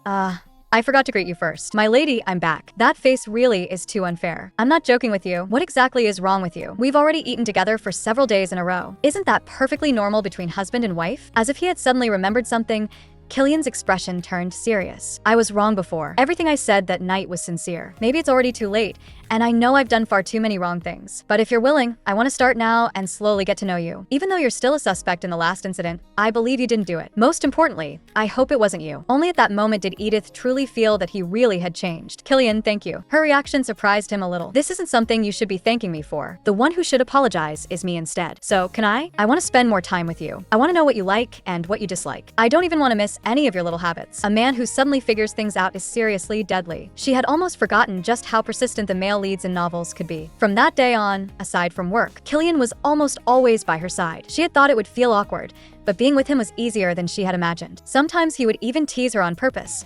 When you go for walks, do you still sneak glances at my morning training? Edith could only hurriedly change the subject. Look, the roses over there are blooming so beautifully. She'll catch a cold. She's wearing too little, honestly. Worried that she might get sick, Killian turned to go get a cloak. When she jokingly said that even if she caught a cold, he probably wouldn't notice. He actually got angry and scolded her for talking nonsense. But the moment the words left his mouth, he worried he had spoken too harshly and immediately apologized. I'm sorry. Did I upset you? Although she didn't dislike it, Killian's closeness, regardless of time or place, was still a bit hard for her to handle. Wow. You two really seem to have a great relationship. You're practically like a real married couple. By the way, they were currently having tea with Lise. She had thought those words would make Killian unhappy, but unexpectedly, he looked delighted instead. Really? Help? Why isn't he getting angry? Today, I prepared strawberry black tea. I wonder if Edith is used to this flavor? Just smelling the aroma makes me like it already. Just like the strawberry tart from last time. Do you like strawberries? Fresh strawberries are a little sour, but if they're made into dessert, I really like them. But the perfume you use smells like roses, not strawberries. If it's something worn on the body, I still prefer floral scents. That makes sense. Floral scents are nice too. Killian's unusual behavior left Edith very confused. Could it be that he was trying to provoke Lise's jealousy this way? Then she might as well go along with it. She moved closer to Killian. She raised her head slightly and tried to flirt with him. If you say it's nice, does that mean you don't like it that much? His face instantly turned red. Cliff suddenly spoke up. Killian, I know you and your wife are very close, but Lise has been trying to speak to you this whole time, and you haven't responded at all. Isn't that a bit too much, my brother? After learning that the second male lead had fallen for someone else, the scheming, innocent act heroine finally couldn't sit still. But what Edith couldn't understand was that even Cliff, the male lead himself, was criticizing his brother for neglecting Lise. Lise suddenly brought up that the shoes she had custom made earlier were finished, right in front of Edith. She even asked Killian if he could go with her to pick them up, and casually mentioned shopping as well. The way she looked, it was practically like she was asking him out. Killian hesitated. If Edith doesn't mind. It was only when he called her name again that Edith came back to her senses. Sorry, I was thinking about something else just now. Seeing that her complexion didn't look too good, Killian immediately became tense. Are you feeling unwell somewhere? I'm fine. Killian's attention once again returned entirely to her. Watching how intimate the two of them were, Lise's expression darkened. Forget it. Just act like I never mentioned it. I'll just go with Cliff instead. Edith froze for a moment. Had she said something wrong? No. Killian looked a little awkward. It's fine. I can still make time for that. If Edith comes too, the three of us can go shopping together. But Cliff suddenly spoke up. That won't do, because father, your wife, and I are going to the palace together. So your wife probably won't be able to go. How strange indeed. Cliff not only didn't stop Killian from going out alone with Lise, He even actively created a chance for them to be alone. Edith also kept wondering why the original story had changed. In the novel, Killian and Lise had once custom-made leather shoes together, and that had been a small episode before Cliff and Lise officially got together. Cliff, whose possessiveness was extremely strong, had even directly thrown away those leather shoes because they were connected to his brother. And now, everything happening had already strayed from the original story. Killian suddenly stopped walking, and she followed his gaze, only to see Damien Sinclair. Long time no see, young Master Killian. Long time no see, young Master Killian. And Miss Edith Rigg. Why would he appear at a time like this? Killian's expression instantly turned grave. He told her to go back first, then walked over himself, not forgetting to emphasize her name is Edith Ludwig, not Rigg. Not long after, she learned the answer from Killian. The Sinclair family wants to take away the distribution rights to the southern mines, and those originally belonged to the Rigg family. The reason the two of them got married in the first place was also because of this. If this matter succeeds, then the reason for their marriage will no longer exist. From what I heard in the conversation between him and my father, he has probably already completed all the preparations behind the scenes. After explaining, Killian suddenly stood up. I still have something to do, so please excuse me. I hope you can understand. Just as Edith's heart was gradually turning cold, Killian came back again. He brushed aside a strand of her hair and smiled at her gently as he had before, answering the question she had asked earlier. And also, it's not that it's nice, it's that I really like it. I really like your scent. Anna was full of curiosity about her mistress, but as a maid, she always remembered her duty, until she heard that young Master Killian was going shopping with Lise, and Edith still showed no reaction at all. She finally couldn't help speaking up. My lady, do you go perhaps not like young Master Killian? I'm sorry, maybe I overstepped. No. Why are you so concerned about this? Because I heard young Master is going out with Miss Lise. After all, Lebamerry Street is the most famous dating spot. Young Master and Miss Lise have always gotten along like brother and sister. If this date was something young Master agreed to subconsciously, then shouldn't you say something? So she had been worrying about her. At first, in Edith's eyes, Anna seemed more like an emotionless NPC. She was a maid of the ducal household, cold in personality, and almost never showed emotion. But now, compared with Killian, she cared more about what Edith thought. Thank you, but I'm really fine. If days like this could continue forever, I'd already be satisfied. Today, she had sold off some more dresses and accessories. Even the shop assistant had tried to persuade her that it was such a waste to sell them off, because aside from Edith, very few people could carry off such extravagant styles, so they simply couldn't be sold for a high price. But none of that mattered more than escaping this place. Edith knew very well that no matter how gentle Killian was to her, she could not let herself drown in that warmth. She had to be prepared to leave at any time. She could not rely on Killian. No, it was that she could not rely on anyone. From her parents being full of complaints when she was sick, to her younger brother shouting for her to die. She had already understood that in this world, the only person she could rely on was herself. The help given by others would eventually become a debt she could never repay. And even when she cried out in pain, it would only be seen as a bid for sympathy. The only person she could believe in was herself. Anna had worked as a maid in the ducal household for more than 10 years. The virtues expected of servants in noble households were actually very clear. Hear without listening. See without noticing. Work quietly like a shadow. Hide your sense of presence. Do not think, and do not have feelings. It wasn't until she met Edith that many ripples she had never known before began to appear in Anna's life. Anna was not the type of maid who would easily pity others. She still remembered the first time she saw Lise. That young girl in ragged clothes, but with an innocent smile. Did not stir any special feelings in her. Although everyone said she was tragic and pitiful, Anna, who had grown up as a maid since childhood, knew better than anyone what true pitifulness really was. Lise was not truly unfortunate, so Anna had never pitied her. But Edith was different. She never deliberately drew a strict line between herself and the servants. She was optimistic and positive, and never complained lightly. And she would always seriously ask for Anna's opinion, and truly listen to her answer. She would have her sit down and eat together with her, and she would urge her to go rest early. She respected her, cared about her, and treated her like a real person. As if all of this were only natural. How could she possibly not like an Edith like that? My lady, I sincerely hope you can find happiness. At some point, Anna, too, had developed feelings. The Edith in her eyes was no longer just her mistress. To her, Edith was someone who had entered her heart, someone she cared about, and someone who mattered to her. When Edith returned to the ducal residence, she ran into Killian, who was supposed to have gone out with Lise already. His emotions were clearly very agitated. Why did you sell all your clothes and jewelry? After learning that Edith had never received the household allowance issued by the ducal residence, he suddenly began to feel distressed. Why is it that no matter what happens, you refuse to say anything at all? Do you really think that in your eyes, I can't even manage to protect you? Because of Killian, she almost missed the carriage. Not only did he want to redeem everything she had sold, he also wanted to take her to see Rain and settle the money issue. Wait.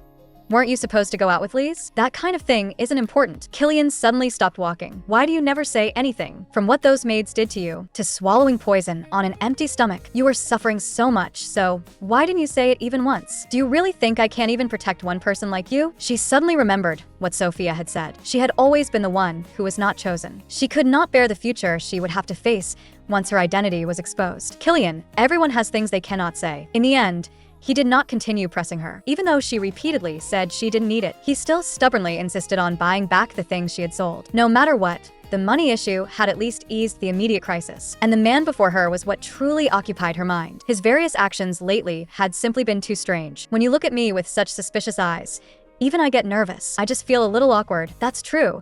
Even though we're family, we hardly ever see each other. But I heard that your relationship with Killian is getting better and better. It's only been these past few days. As for what will happen later, it's still hard to say. Cliff, yes, his feelings for you are only lukewarm anyway. Just think about how many years he spent with Lise. You simply can't compare. I seriously want to slap him. Is this bastard deliberately stirring things up? Still, of course I hope Killian will keep liking you. You want to win Killian, and I want to win Lise. Wait a second.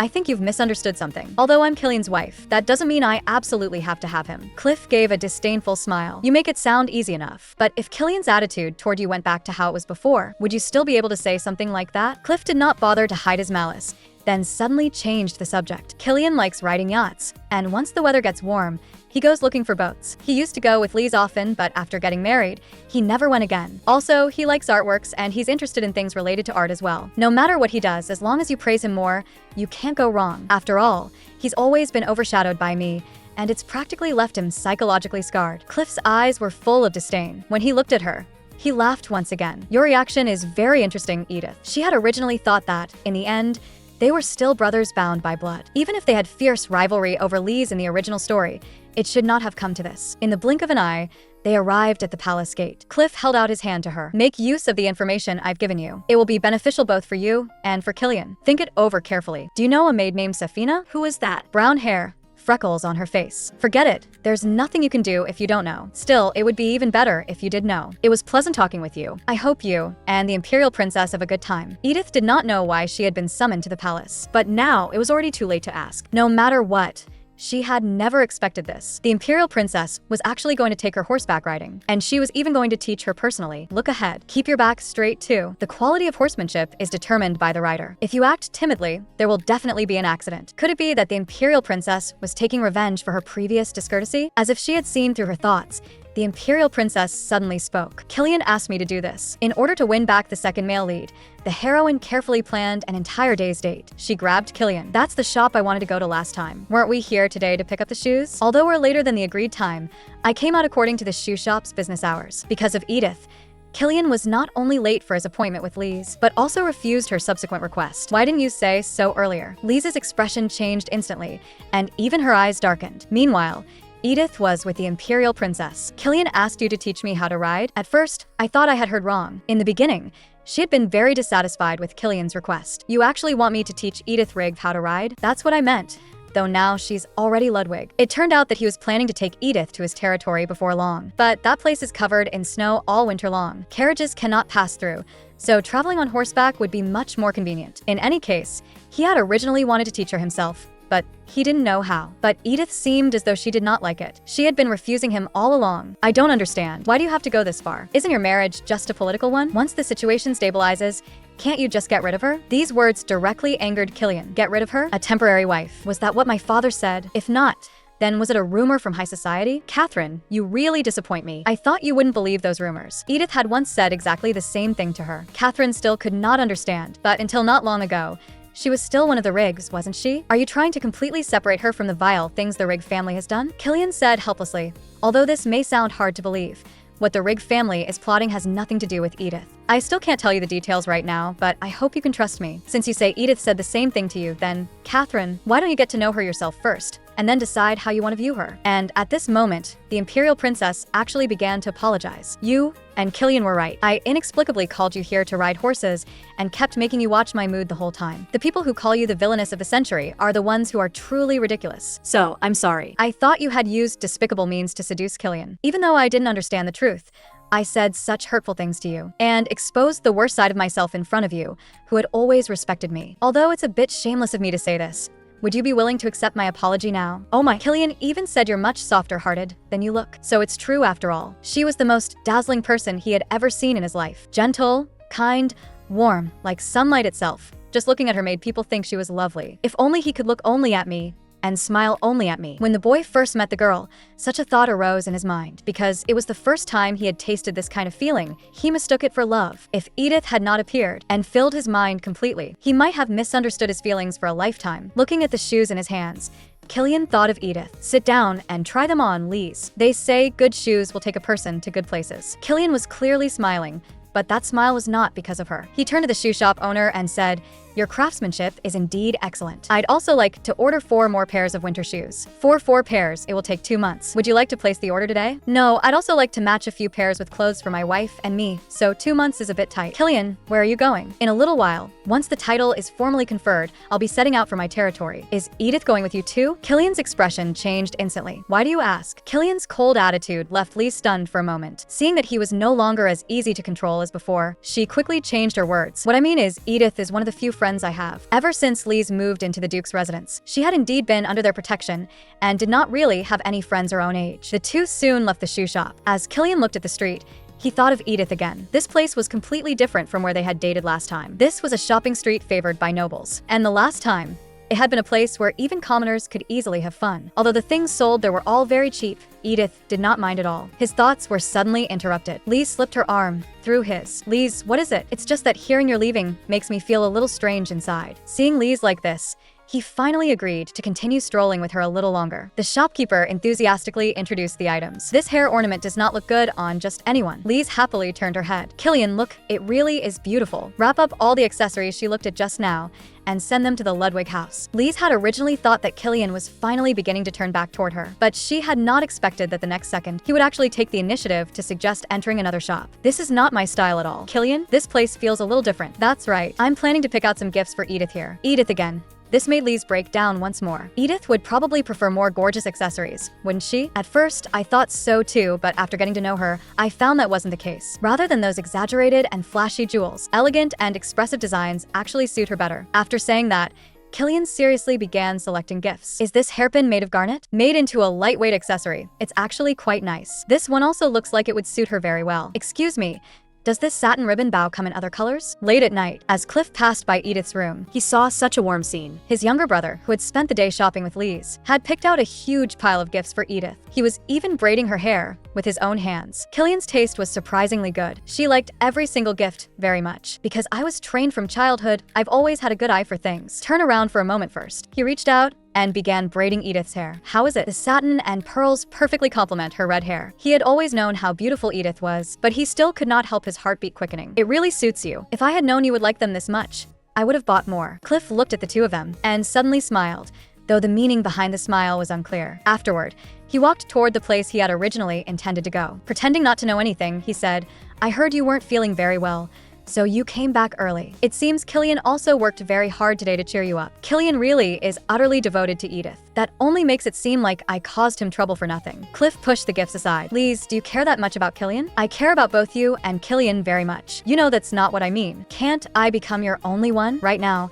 you look as if you can't bear to let Killian go." Lise panicked. "I just shopped for too long and got a little tired. By the way, what did you do today? So you do care about what I did?" "Of course. While I was out, I was thinking about you the whole time. If I had known, I would rather have gone out with you." Come to think of it, I had quite a pleasant chat with my younger brother and his wife in the carriage today. I told her that Killian likes to ride yachts in the summer. Lise, my existence has always been for your sake. As long as it is something you want, no matter what it is, I will place it before you. Lise lowered her head. Cliff, "Then from now on, look only at me. More attentive to you than I already am? That would be a little dangerous." A few days later, Edith decided to try the suggestion Cliff had given her. So she took the initiative to bring up going on a boat. In fact, in her previous life, let alone a yacht, she had never even ridden one of the duck boats in the park. She only tried mentioning it once, and sure enough, Killian happily invited her. "I just so happen to have a yacht. If the weather is good tomorrow, let's go together." Judging by his reaction, it was a good thing she brought it up. "Anna, go contact Mr. Samuel and have the yacht prepared." The next day, Edith ran into Lee's on the road. Where are you going? You look so beautiful today. Killian and I are going to the lake. Are you going yachting? Killian's yacht is very beautiful. He takes me there every year, and sometimes we even go fishing together. You'll probably do that today too, right? He didn't say anything about fishing. If you get the chance, you should definitely try it. It's really interesting. There was something strange about what Lee said. Could it be that she had become interested in the second male lead? Edith, I'm really happy. The two of you together really look beautiful. It seemed she had overthought things. At that moment, Killian arrived. After saying goodbye to Lee's, Killian held out his hand to her. This was Edith's first time on a boat. It was a view she had never seen and never possessed,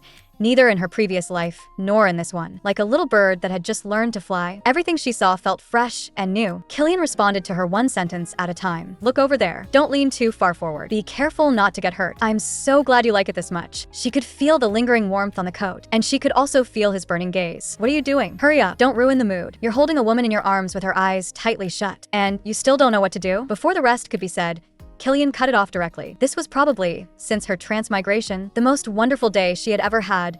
So wonderful that she could not imagine what was about to happen next. Before boarding, Killian had even specially confirmed, once again, whether the yacht had been thoroughly inspected. Mr. Samuel patted his chest and guaranteed it. He had checked every single detail. This was an almost perfect day. If only it could go on like this forever. After the two embraced and parted, Killian still felt somewhat reluctant. When Edith first mentioned rowing, he had actually minded it a little, since it was such a popular activity for couples. He wasn't just jealous, he was aged jealousy itself. Later, when he heard Edith say that she had never had anything with anyone else, Killian became happy again. In the end, it really was his own issue after all. As for the rest, they could continue after returning home. Then let's eat something first. After the food was ready, Killian prepared to lower the sail and stop the boat. But then he suddenly sensed that something was wrong. The sail began to go out of control and veered in another direction. The boat suddenly accelerated and started rocking violently.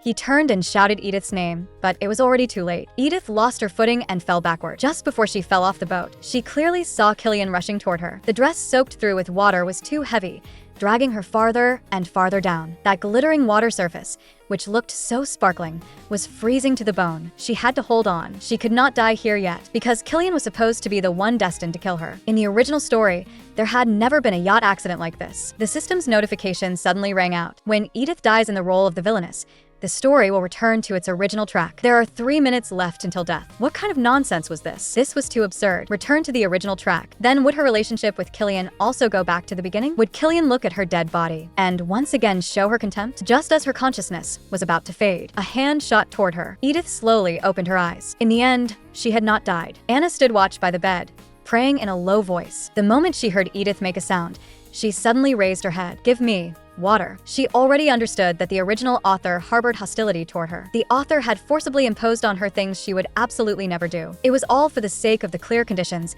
to stop her from breaking free of the original plot. But for her, compared with that invisible author, the restrictions of the original story itself were what was hardest to overcome. Every character's attitude toward her, their actions, and even she herself were bound by the framework of the original story. But she had never imagined that even an event unrelated to the original work would threaten her life. She could not sink into despair. At least during her coma, she had obtained one piece of information. When she recovered somewhat from the pain of drowning, the system gave a new notification.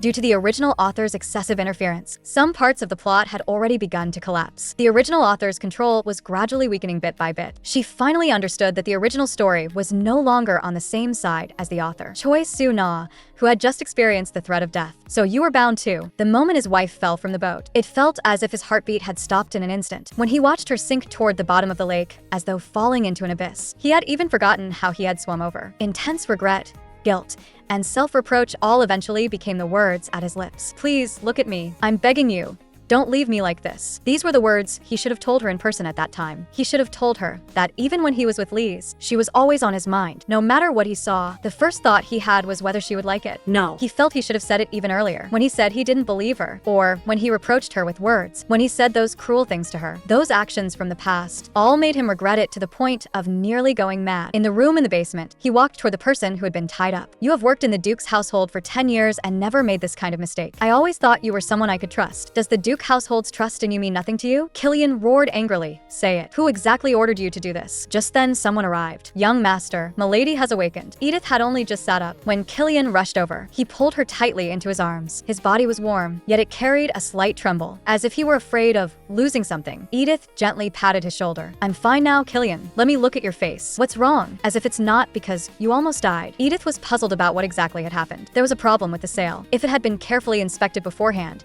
that would never have happened. I'm investigating who ordered Samuel to do it. Killian, wait a moment. I don't think he did this. Do you think he's the kind of person who would do something like that? He hesitated for a moment and replied, I don't think so, but the human heart is the hardest thing to see through. Wouldn't he know he would be discovered immediately? I think this is very similar to the embroidery poisoning incident. She actually already knew the answer. Since the system said the original author had interfered too deeply, then this must have been his doing too, trying to use a plot that didn't exist in the original story to get rid of her. First of all, the fewer scenes a person had in the book, the less they were affected. For example, Anna and Rain. If the author could directly control them, there would be no need to go through such a roundabout way to harm her. This showed that he could only act by guiding those who hated Edith in the original story. And Mr. Samuel, who never appeared in the original work, did not meet the conditions to be controlled. But she could not tell Killian any of this directly, so she could only put it another way. And the most fundamental reason was that she knew too well what it felt like to be falsely accused. So she did not want innocent people to be implicated. In the end, Killian still listened to her. He let Samuel go,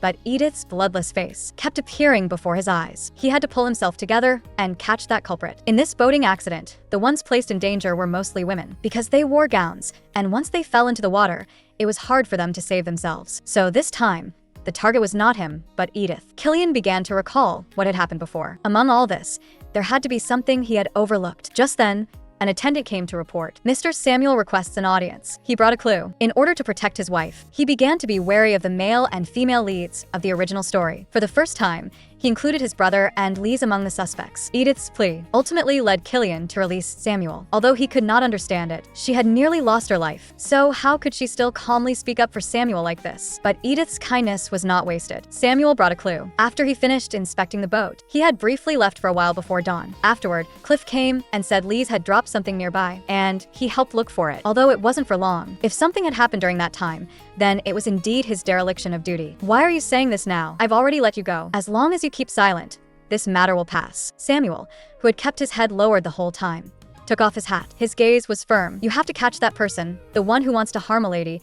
That person is still out there roaming around unscathed. If my silence lets that person go, then what should be done? The information that Killian had failed to get even with torture, he obtained because of Edith's tolerance and trust. I am willing to accept punishment for my negligence. Raise your head, Samuel. Edith does not wish for you to be punished. Even if she knew all this, it would not change her mind. Perhaps she would instead thank you for being willing to confess. After Samuel left, Killian fell into deep thought. In this incident, there were actually even more strange points. Cliff appearing at dawn to help Lise look for something, and Lise, whom they had met before they set off. From the embroidery poisoning to the leaked documents, their shadows were in every incident. Although he had once said he would investigate, because in the end, everything had been proven to be only his illusion. Cliff and Lise had in fact never truly been investigated even once, so their innocence could not be guaranteed either. The very thought that had just emerged sent a sharp pain through Killian's head, but this time he did not stop. He endured the pain and tried hard to piece the information together. Besides the people who had appeared by the lake at dawn, he also had to find a way to investigate the heir to the Duke's household. That is, his brother and his brother's lover. Besides investigating, Killian had also stayed by her side these past few days. Edith could feel that this accident had truly scared him badly. He was actually feeding her canellis with his own hand. His character setting was practically collapsing. Killian told Edith about Samuel and also conveyed Samuel's apology to her. If it weren't for you,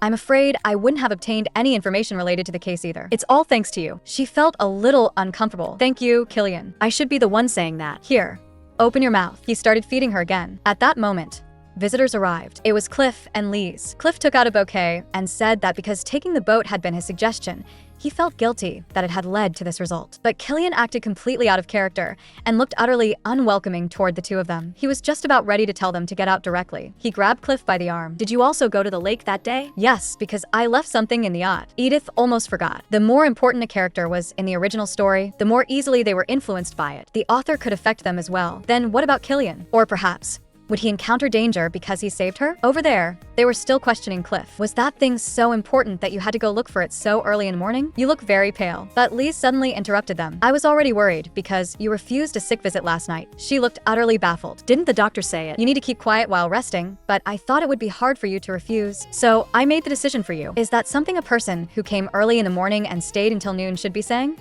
Killian started chasing people out again, sending them away on the grounds that she needed to rest. Lise and Cliff had no choice but to say goodbye. Killian watched their departing backs, his whole body radiating vigilance. Killian, I'm really fine now. Those words made him lose control of his emotions in an instant.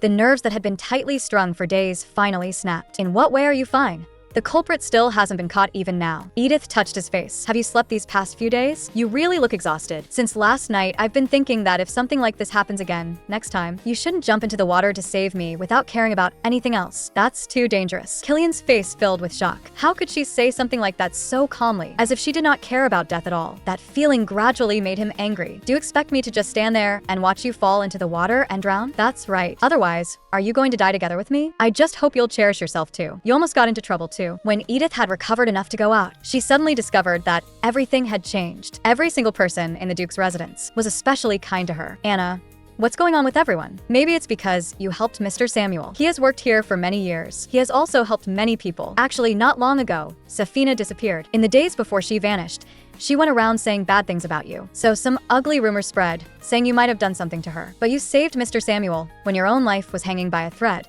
So everyone's doubts disappeared too. In social circles, new rumors also began to spread. Someone said with glee, I heard Edith Rigg almost got drowned. Apparently, it wasn't an accident. It was because someone tampered with the yacht's ropes that the accident happened. Sinclair secretly rejoiced. It seemed the Duke's household was planning to get rid of Edith. But in the next second, another young lady denied it. But I heard young Master Killian actually disregarded his own life and jumped into the water to save Miss Edith. When she heard that Killian, in order to save his wife, had jumped into the water without hesitation, Sinclair was practically furious. She was still waiting for the two of them to divorce. Then she could find a way to get Killian. Wait a second. I heard the culprit still hasn't been caught. There has been neither a public investigation nor punishment for the yacht manager. If that's the case, doesn't that mean Edith's position in the Duke's residence is no different from before? Those idle young ladies derived self-satisfaction from imagining other people's misfortunes. Meanwhile, Edith was working hard at learning how to ride a horse. The Duke's residence was especially lively today. Cliff had invited a designer favored by the royal family, specifically to design the dress Lise would wear for the founding festival. She had been too busy lately to pay any attention to such things. The Duke's residence was also on guard against Grand Duke Langston, worried that he would make trouble at the founding festival. The struggle between the two sides was already nearing a white-hot stage, but these things had not been described in detail in the original story, so she did not know much about them either. Anna brought up the matter of the dress. She had originally planned to alter one of her old dresses a little. Although the Edith in the original story never wore the same gown twice, to her those were actually all still new clothes. She had not expected Killian to have prepared in advance already. A few days earlier, he had already made an appointment for custom clothing, because this would be their first time attending a public occasion together after marriage. So, he wanted to take this opportunity to put to rest the rumors that the two of them were not getting along. Rain watched the two leave, then looked at what Killian had left behind. It was a book about sorcery and brainwashing. As soon as she entered the clothing store, she was almost dazzled by the luxurious interior. The owner was quite astonishing as well.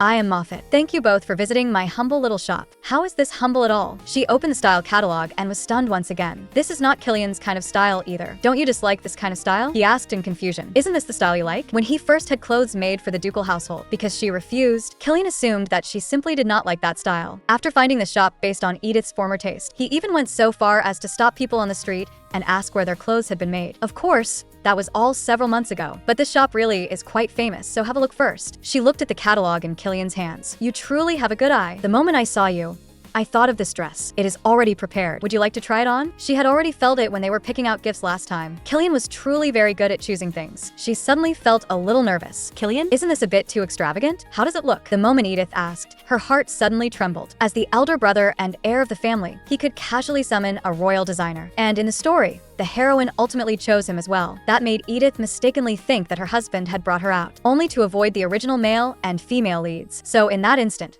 she came to her senses, but Killian only smiled at her gently. It is beautiful. It suits you even better than I imagined. She forced herself to stay clear-headed, but a sharp pain rose in her chest. Killian did not love her, so when he reached out to her, wanting to fix her hair for her, she instinctively stepped back and quickly changed the subject. Do you want to try on some clothes too? Killian froze on the spot because of the way she avoided him. Not long after, The two of them left the clothing store, as if nothing had happened. You should have tried on a few more outfits. No need. That dress just now is already perfect. Didn't I say so? I have known for a long time that you have always had good taste. Edith's praise subtly comforted him again. If you're not tired, shall we go look at shoes over there too? He took her to the place where he had wanted to order boots last time. The owner still remembered his request. Yes, I plan to order 2 pairs of boots and 1 pair of leather shoes. Edith asked softly. Do we need 2 pairs? But I already have 1 pair. It snows often in Laysan, so we need boots with better waterproofing. Is that also why you wanted me to learn horseback riding? A little actually, yes, that is right. Now that you mention it, we should also have winter riding boots made. She had originally wanted to cut back, but instead ended up buying more and more. It snowed often in Killian's territory. She wondered what the culture and financial situation there were like. The novel had not described those things in detail either. As she was thinking, she glanced to the side, only to realize that Killian was blushing as he secretly watched her being measured. In that instant, she felt like teasing him. Why are you looking at me like that? It is nothing. Feeling guilty, he picked up a book to cover his face. Then he hurriedly tried to change the subject. What entered her sight was a table full of desserts. She had never expected that after becoming Edith, she would be able to live this kind of life too. Thinking of what Cliff had said about Killian soon growing tired of her, how could that be possible? No way, Killian is nothing like you. He is gentle and gentlemanly. Even this shop right now was one he had chosen according to her taste. Other than it being a little noisy, with a face like this, what did a little noise matter? Who will Ludwig marry? Voices nearby began to gossip. Even his younger brother is already married. So could it be the Sinclair family's illegitimate daughter? I heard both brothers are utterly bewitched by that vixen. Maybe she has some special skill. The words became more and more unpleasant. The younger brother had only just gotten married, yet the official wife still could not compare to an illegitimate daughter. Seeing Killian's expression grow darker and darker, she stood up and walked straight over there. As long as the Duke and Duchess are in their right minds, there is no way they would let the heir marry an illegitimate daughter. What are those expressions on your faces? Have you seen a ghost? Only then did she notice what was behind her. The other party cried out in terror. Edith Rigg? Edith corrected coldly. It is Ludwig. Please use my proper name. I can understand one thing at least. I am one of the people involved in the gossip you were just spreading. Because I never attend parties, the social circle lost its center and became a complete mess. That is why you all have become so vulgar. But do you think I am the kind of person who would live under the same roof as a woman coveting my husband? We are not. The people opposite her began frantically explaining and apologizing. She swept them with a single glance, and the two of them immediately fell silent. She tossed the empty teapot back onto the table. Ladies, you cannot casually spread rumors without evidence. Watch yourselves from now on. She turned and returned to her seat. The moment she sat down, she heard a strange sound. Killian was actually covering his mouth and laughing to himself. Edith looked puzzled. What is it? In the end, Killian still could not hold it in and burst out laughing. Even after they got into the carriage, Killian was still laughing out loud. Edith said angrily, "How long exactly are you going to keep laughing? Do you know that? The more I look at you, the more unbelievable you seem." You did not get angry at me. Instead, you went to scold the people spreading rumors. Why would I ignore the people telling blatant lies and get angry at you instead? Because those rumors were caused by my actions. Or is it that you do not love me? So you simply do not care? It was rude of me to ask something like that, so please do not take it to heart. Edith could not say what she truly wanted to say, that it was not because she did not love him, but because she cared too much so she could only pretend not to care. Because Killian was Lisa's male lead, and in order to survive, she had to see her own situation clearly. As soon as they returned to the manor, they saw Rain and Anna. "You are back." Anna looked full of unease. Rain explained the reason. It turned out that the Duke and Duchess had brought out the Light of Lorraine. This was the oldest jewel of the Ludwig family. In the original story, Lise wore this very necklace, letting the entire empire know that she had become a member of the Ludwig family. Killian, calm down first. How could I possibly calm down right now? Killian grabbed her and barged into this event that should have been prepared for Lise. Killian, how can you be so rude in front of your mother? If I misunderstood, I am willing to apologize. But on the way back, I heard something strange. While Edith and I were out, you brought out the Light of Lorraine. You were originally planning to have Edith wear it. Were you not? Only then did Edith realize what Killian was trying to do. But this had been prepared for Lise. So why would he do this? Even his expression had changed. It has always been a custom for a Ludwig daughter-in-law to wear the Light of Lorraine at her first ceremony after marriage. We have not had any major ceremony since our marriage, and now you can finally wear it. There are also 2 matching sets of earrings. Would you like to see them now? She did not know how to explain it. This set of jewels existed for Lise in the first place. Left with no other choice, she could only cry out, "It does not suit me. I do not like it." That action stunned everyone. The accessories for my dress are gold. And on top of that, I have red hair. How ugly would it look if I wore a blue necklace with it? After saying that, she gave Killian no chance to speak and pushed him toward the door. "We are a little tired, so we will go back first." As soon as they left, Lisa's expression changed. I am sorry. This is all my fault. It has nothing to do with you. This was our decision. So how could we blame you? You spent the whole day trying on clothes, so you must be tired too. Madam, please go back and rest first. Yes, madam. After Lise and Cliff left, the Duke suddenly spoke. I did not expect Killian to have such a side to him, but the Duchess sank into self-reproach. Had she really become such a foolish old woman? If Lise wore that necklace at the founding festival, Edith would certainly be humiliated. Why was it that when she did this, she had not thought of Edith at all? Edith walked forward quickly. Killian, I thought you only entered my room without knocking. How can you even be so rude to your parents? Why are you suddenly this angry? Have you ever thought about how embarrassed Lise would be? Will you answer me? She turned around, only then realizing something was wrong. The aura around Killian was cold. Are you not angry at all? A jewel that you have never even worn once. And yet they were going to let someone with no relation to the Ludwig family wear it. Have you not thought about how others would talk about you? Only then did Edith realize. Killian's hand was trembling. They clearly knew all of this.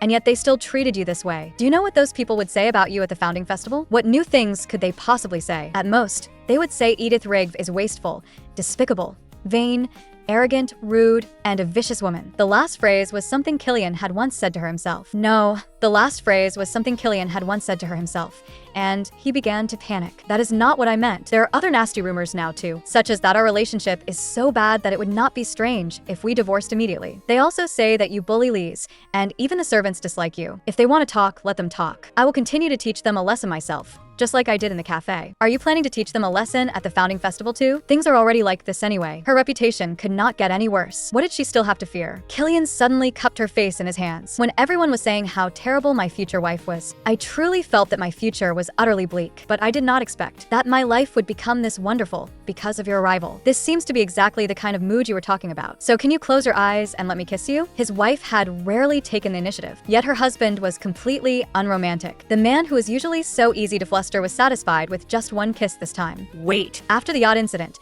your body has not fully recovered yet. I already told you I am fine, and I even went horseback riding today. I have been waiting for you to finish what we could not finish that time. Edith, you really are. As for the necklace, of course it would be false to say she was not hurt at all. If she heard such words at the founding festival, she would surely feel sad too. But compared to all that, when she saw Killian feel wronged for her and angry for her sake, those hurts suddenly seemed insignificant. In the face of his deep affection, what did other people's opinions matter? On the day of the founding festival, Killian looked at the necklace in his hand and fell into thought. Are you really going to wear this one? Edith chose the necklace she had always worn, even though he said that, aside from the light of Lorraine, the ducal house had many other precious jewels she could wear. She still refused, because if she wore some other overly extravagant jewel, it would only make her look too deliberate, and Killian worried that someone would seize the chance to stir up trouble. Then I will say this is my husband's heartfelt gift. What jewel could possibly be more precious than that? Edith defeated him once again. How can you say something like that without blushing at all? But in truth, because this was the first gift Killian had given her, and also the first kindness he had shown her, Killian still felt a bit dissatisfied. Although it suits you very well, it is still too small. Who would have thought that you were such a woman without ambition? You are saying that a woman who possesses Killian Ludwig has no ambition? With that one sentence, Edith made him blush again. Turning his head away with a red face, he said,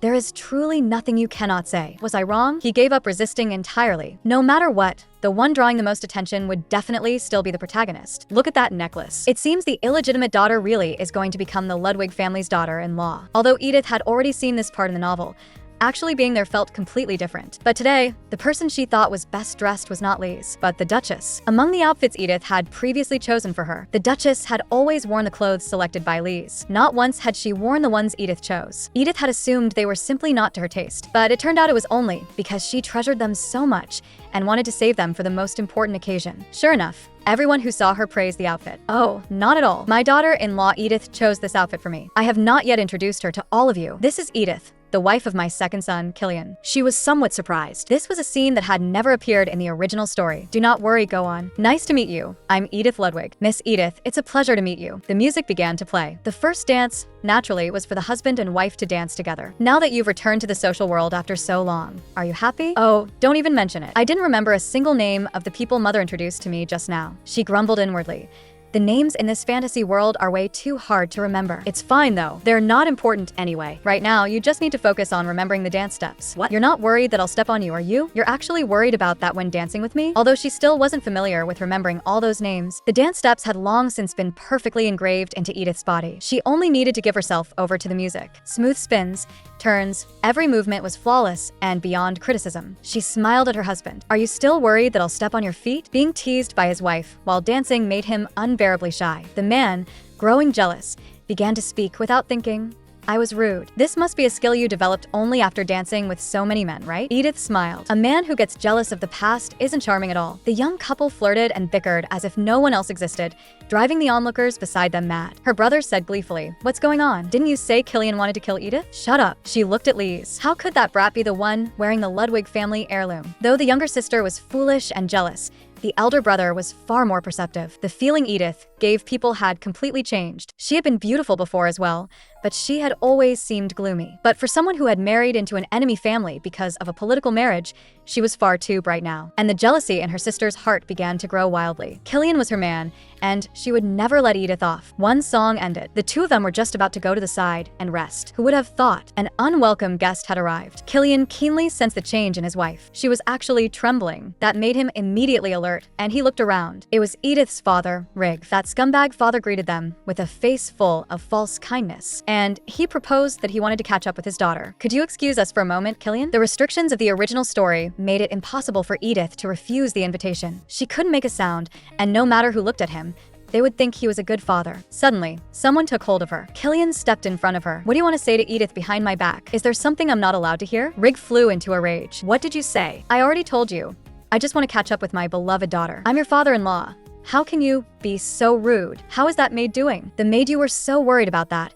Compared to your beloved daughter, you even personally sent a carriage to bring her back. He began to lose confidence. You know as well that my daughter's reputation isn't very good. Sophia is merely a governess responsible for correcting her words and behavior. Is Killian protecting her? Or was he trying to keep her from contacting the Count? But now she was finally able to speak. I'm doing very well. You don't need to worry about me. The look in Killian's eyes when he looked at him was too terrifying. In the end, it made Rig give up the idea of taking Edith away. Just moments ago, he had still worn a loving expression. The moment he turned around, his face changed. I never should have spared her life and raised her until now. The ungrateful wretch. Edith began to feel uneasy. She was afraid Killian would ask why she had been so nervous, because she simply couldn't answer. Would she have to lie to him again? But Killian acted as if nothing had happened. His Majesty will be arriving soon. We have to bow together with the family. Are you all right now? Not only did he take her feelings into account, he also didn't press her for anything. After the emperor exchanged greetings with the ministers, an important plot point immediately arrived. The princess publicly announced her friendship with Lise. This became the major event that shook the entire founding festival. But the princess now, why had she been staring at her the whole time? This was clearly supposed to be the heroine's shining moment. Yet the princess suddenly announced that she was close to her. And not only that, are you and Killian wearing matching outfits? There were never any shortages of gossips in high society. But after what happened today, I suppose there won't be too many rumors in the future either. I had always invited Edith and Lise separately. Next time, I want to host both of you together. Lisa's expression changed. Cliff asked with concern, but she instantly recovered her smile. Killian noticed that scene. The meeting ended. He brought Edith a drink. Are you all right? It's nothing. My feet just hurt a little. Such an important plot event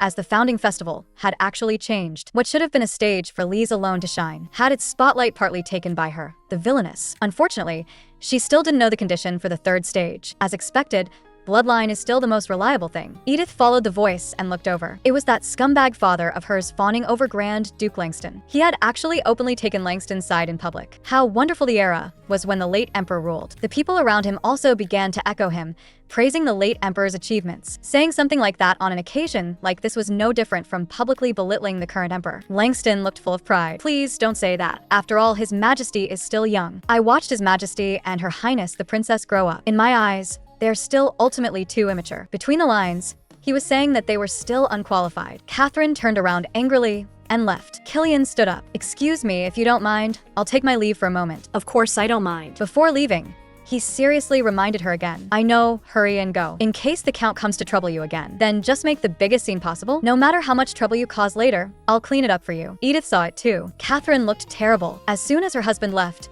people began to gossip. Did you see the way she pretended to be weak just now? She even used that old trick about her feet hurting. Even when she acts spoiled, she's fighting desperately to stay alive. I told you long ago, she's no different from a hostage. Listening to people gossip about her, Edith actually found it fascinating. Oh, they really do understand her situation pretty well. After all, it's a political marriage. How long can it last? Still, she's going to be divorced while she's still so young. Oh dear, how pitiful. But what can be done about it? At most, I'll just become a woman who was once married to Killian Ludwig. If we divorce, I should probably still get a huge settlement for emotional damages and a house, right? Then I'll just live off that fortune. I'm beautiful, and I have a great figure. It wouldn't be bad to find a few nice lovers too. Of course, if I wanted, maybe I'd even remarry. What kind of talk is that? You're practically a leech attached to the Ludwig family. Good heavens. Isn't that exactly how all of you have always lived? Relying on your father before marriage, and after marriage flaunting your husband's name with arrogance. With just a few words, Edith left the other party speechless. You think we're the same as you. Of course, we're not the same. I'm going to become a woman who was once married to the Killian you all envy. Several people panicked instantly. Without even turning around, she knew who had arrived. Killian. Do you think I was acting spoiled toward you just now? Killian froze. Acting spoiled? You? Someone said I was acting spoiled in front of you just now. Just try acting like that in front of another man. Though, you probably wouldn't do that in front of another man, would you? Of course not. She threw herself into Killian's arms. With you here, how could I possibly have eyes for anyone else? Sinclair was so angry, she nearly ground her teeth to pieces. Everyone fled with their tails tucked between their legs. This villainous game was actually kind of thrilling. Killian suddenly reported seriously, as though explaining everything in advance just in case. I should still make this clear to you first. Princess Catherine is my childhood friend, nothing more. From the day I was born until now, I have never thought of her as a woman. On the contrary, she feels more like my own flesh and blood than Cliff does. Edith gently patted him. I know, you don't need to worry. I don't mind. But Killian looked even more dejected. Right, I know. You definitely wouldn't worry. Compared to Killian's dejection, however, hope was rekindled in Edith's heart at that moment. Who could have imagined that she and Killian would become what they were now? When she first learned of that exceptional condition, she had felt such despair. Rain nervously closed the book. Only then did he realize that he had been sitting too close to his mistress. But Edith had already seen the contents on the page. It was a magic formation array. But in the original story, there didn't seem to be any magic. Rain explained somewhat helplessly. It was the young master, he. Edith waved her hand. It's all right. I'm the one who put you in a difficult position. Rain smoothly changed the subject. Did you have fun at the founding festival? I had a lot of fun. I heard you were very tired and rested for an entire day yesterday. She had merely teased Killian on purpose while dancing, and as a result, he carried her back and forced her to discuss academics with him all night. She couldn't even go out the next day. I always seem to end up in embarrassing situations. It's so mortifying. It's all right. As a noble lady, it's perfectly normal for you to be a little busy. That sentence made Edith even more embarrassed. But she soon had no time to keep daydreaming, because in order to help her get familiar with the Line territory, Rain had actually organized materials from the past 10 years there. Once Killian was formally granted his title, they would set out for that place. In the original story, Cliff was the next duke. So Killian would be granted the title of Count, and his territory would be Line. After the rebellion incident, Killian obtained his title. He left the ducal residence and went to Line to take up his post. And precisely because he was the second male lead in the original story, he spent his whole life there alone. If she could safely get through the rebellion plotline, would she be able to go there with him? If that happened, Killian might not have to endure loneliness anymore. They could build the territory together and care for its people, even if Killian did not love her that much. Perhaps in the end, they could still arrive at a good ending. Rain's feelings toward Edith were actually very complicated. Even after suffering so much injustice and danger, she still held fast to her true heart. But as a retainer of the Ludwigs, he was somewhat lost as to how exactly he should treat Edith. Yet deep in his heart, he was actually inclined toward Edith. My lady, do you not dislike Lise Sinclair? As for Lise, it wasn't that she had never suspected her, but the other party's later behavior ultimately proved that those had all been mere coincidences. So she answered that she did not dislike her, but that did not mean she was willing to become close to Lise. The girl opposite her was as warm as fire and proactively invited her to go shopping together. Edith only felt troubled because she did not want to go at all. I've been a little busy lately. I was thinking, wouldn't it be better for you to go with Cliff? In the original story, they were supposed to be like fire and water, but she could understand why Lise had become like this. Under the protection of the Ludwig family, Lise had almost no friends of the same age. Her only friend was the princess, and because of Edith's interference,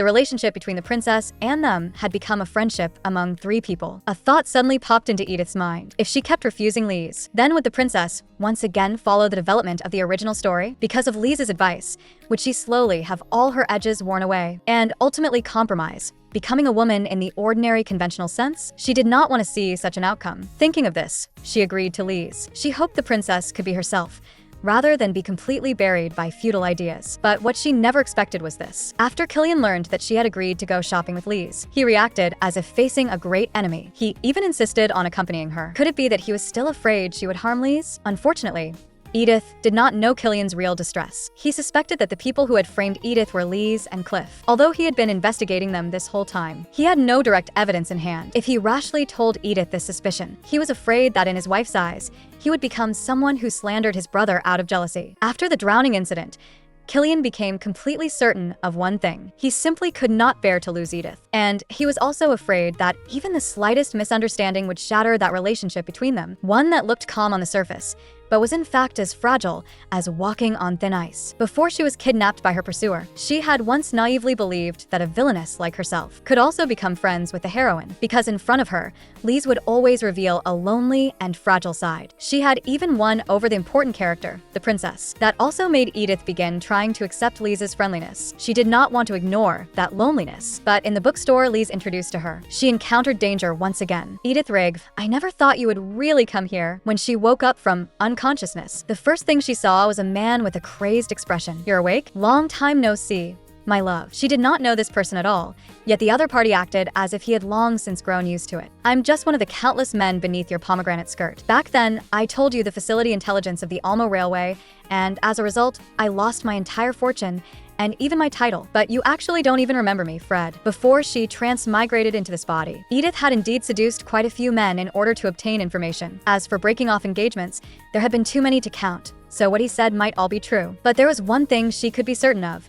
This plot absolutely did not exist in the original story. She was sure that everything now, just like the yacht incident, was a fabricated scenario deliberately created in order to get rid of her. At the very moment the notification sound rang, the life countdown panel appeared once again. She could not panic. Something like this had happened last time too, but because of Killian, she had survived. This time, she had to find a way to save herself. Fred, it really has been a long time. You're actually pointing a knife at me? You used to be so kind.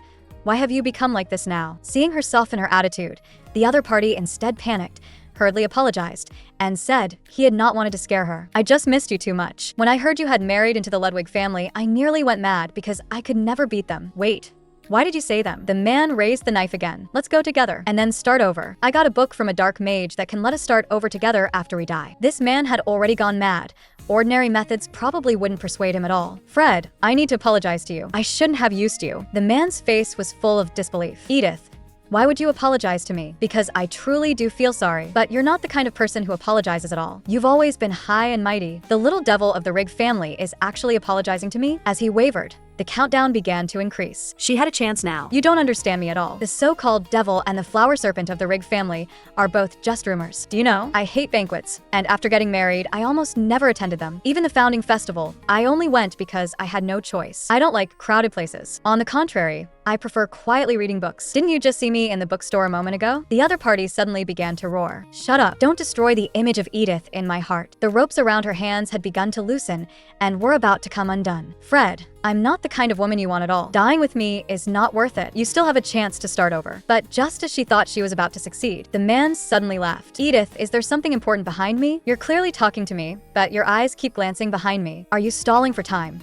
Waiting for someone to come save you? No, that's not. If I hadn't seen the book you bought, I might really have been fooled by you. Please rest assured, I do not hate you. I will become your most loyal dog. So, come with me. The rope binding her finally came completely loose. She suddenly dodged the attack. The knife tip stabbed viciously into the ground. This person really did want to kill her. When did you get free? But you can't leave the magic circle. She immediately got up and pulled away to create distance. The door was behind the man. Before you stop breathing, I'll drag you back into the magic circle. Suddenly, she noticed a ray of light coming in. At the side, there was actually a locked window. She quickly took off her shoes and hurled them fiercely at him. Then she turned and rushed over there. On the way, she grabbed a wooden chair nearby. Using all her strength, she smashed it hard against the window. The window shattered in response. She finally had a chance to escape. But reality is always crueler than imagination. She was grabbed by the hair and violently yanked back. It's all over.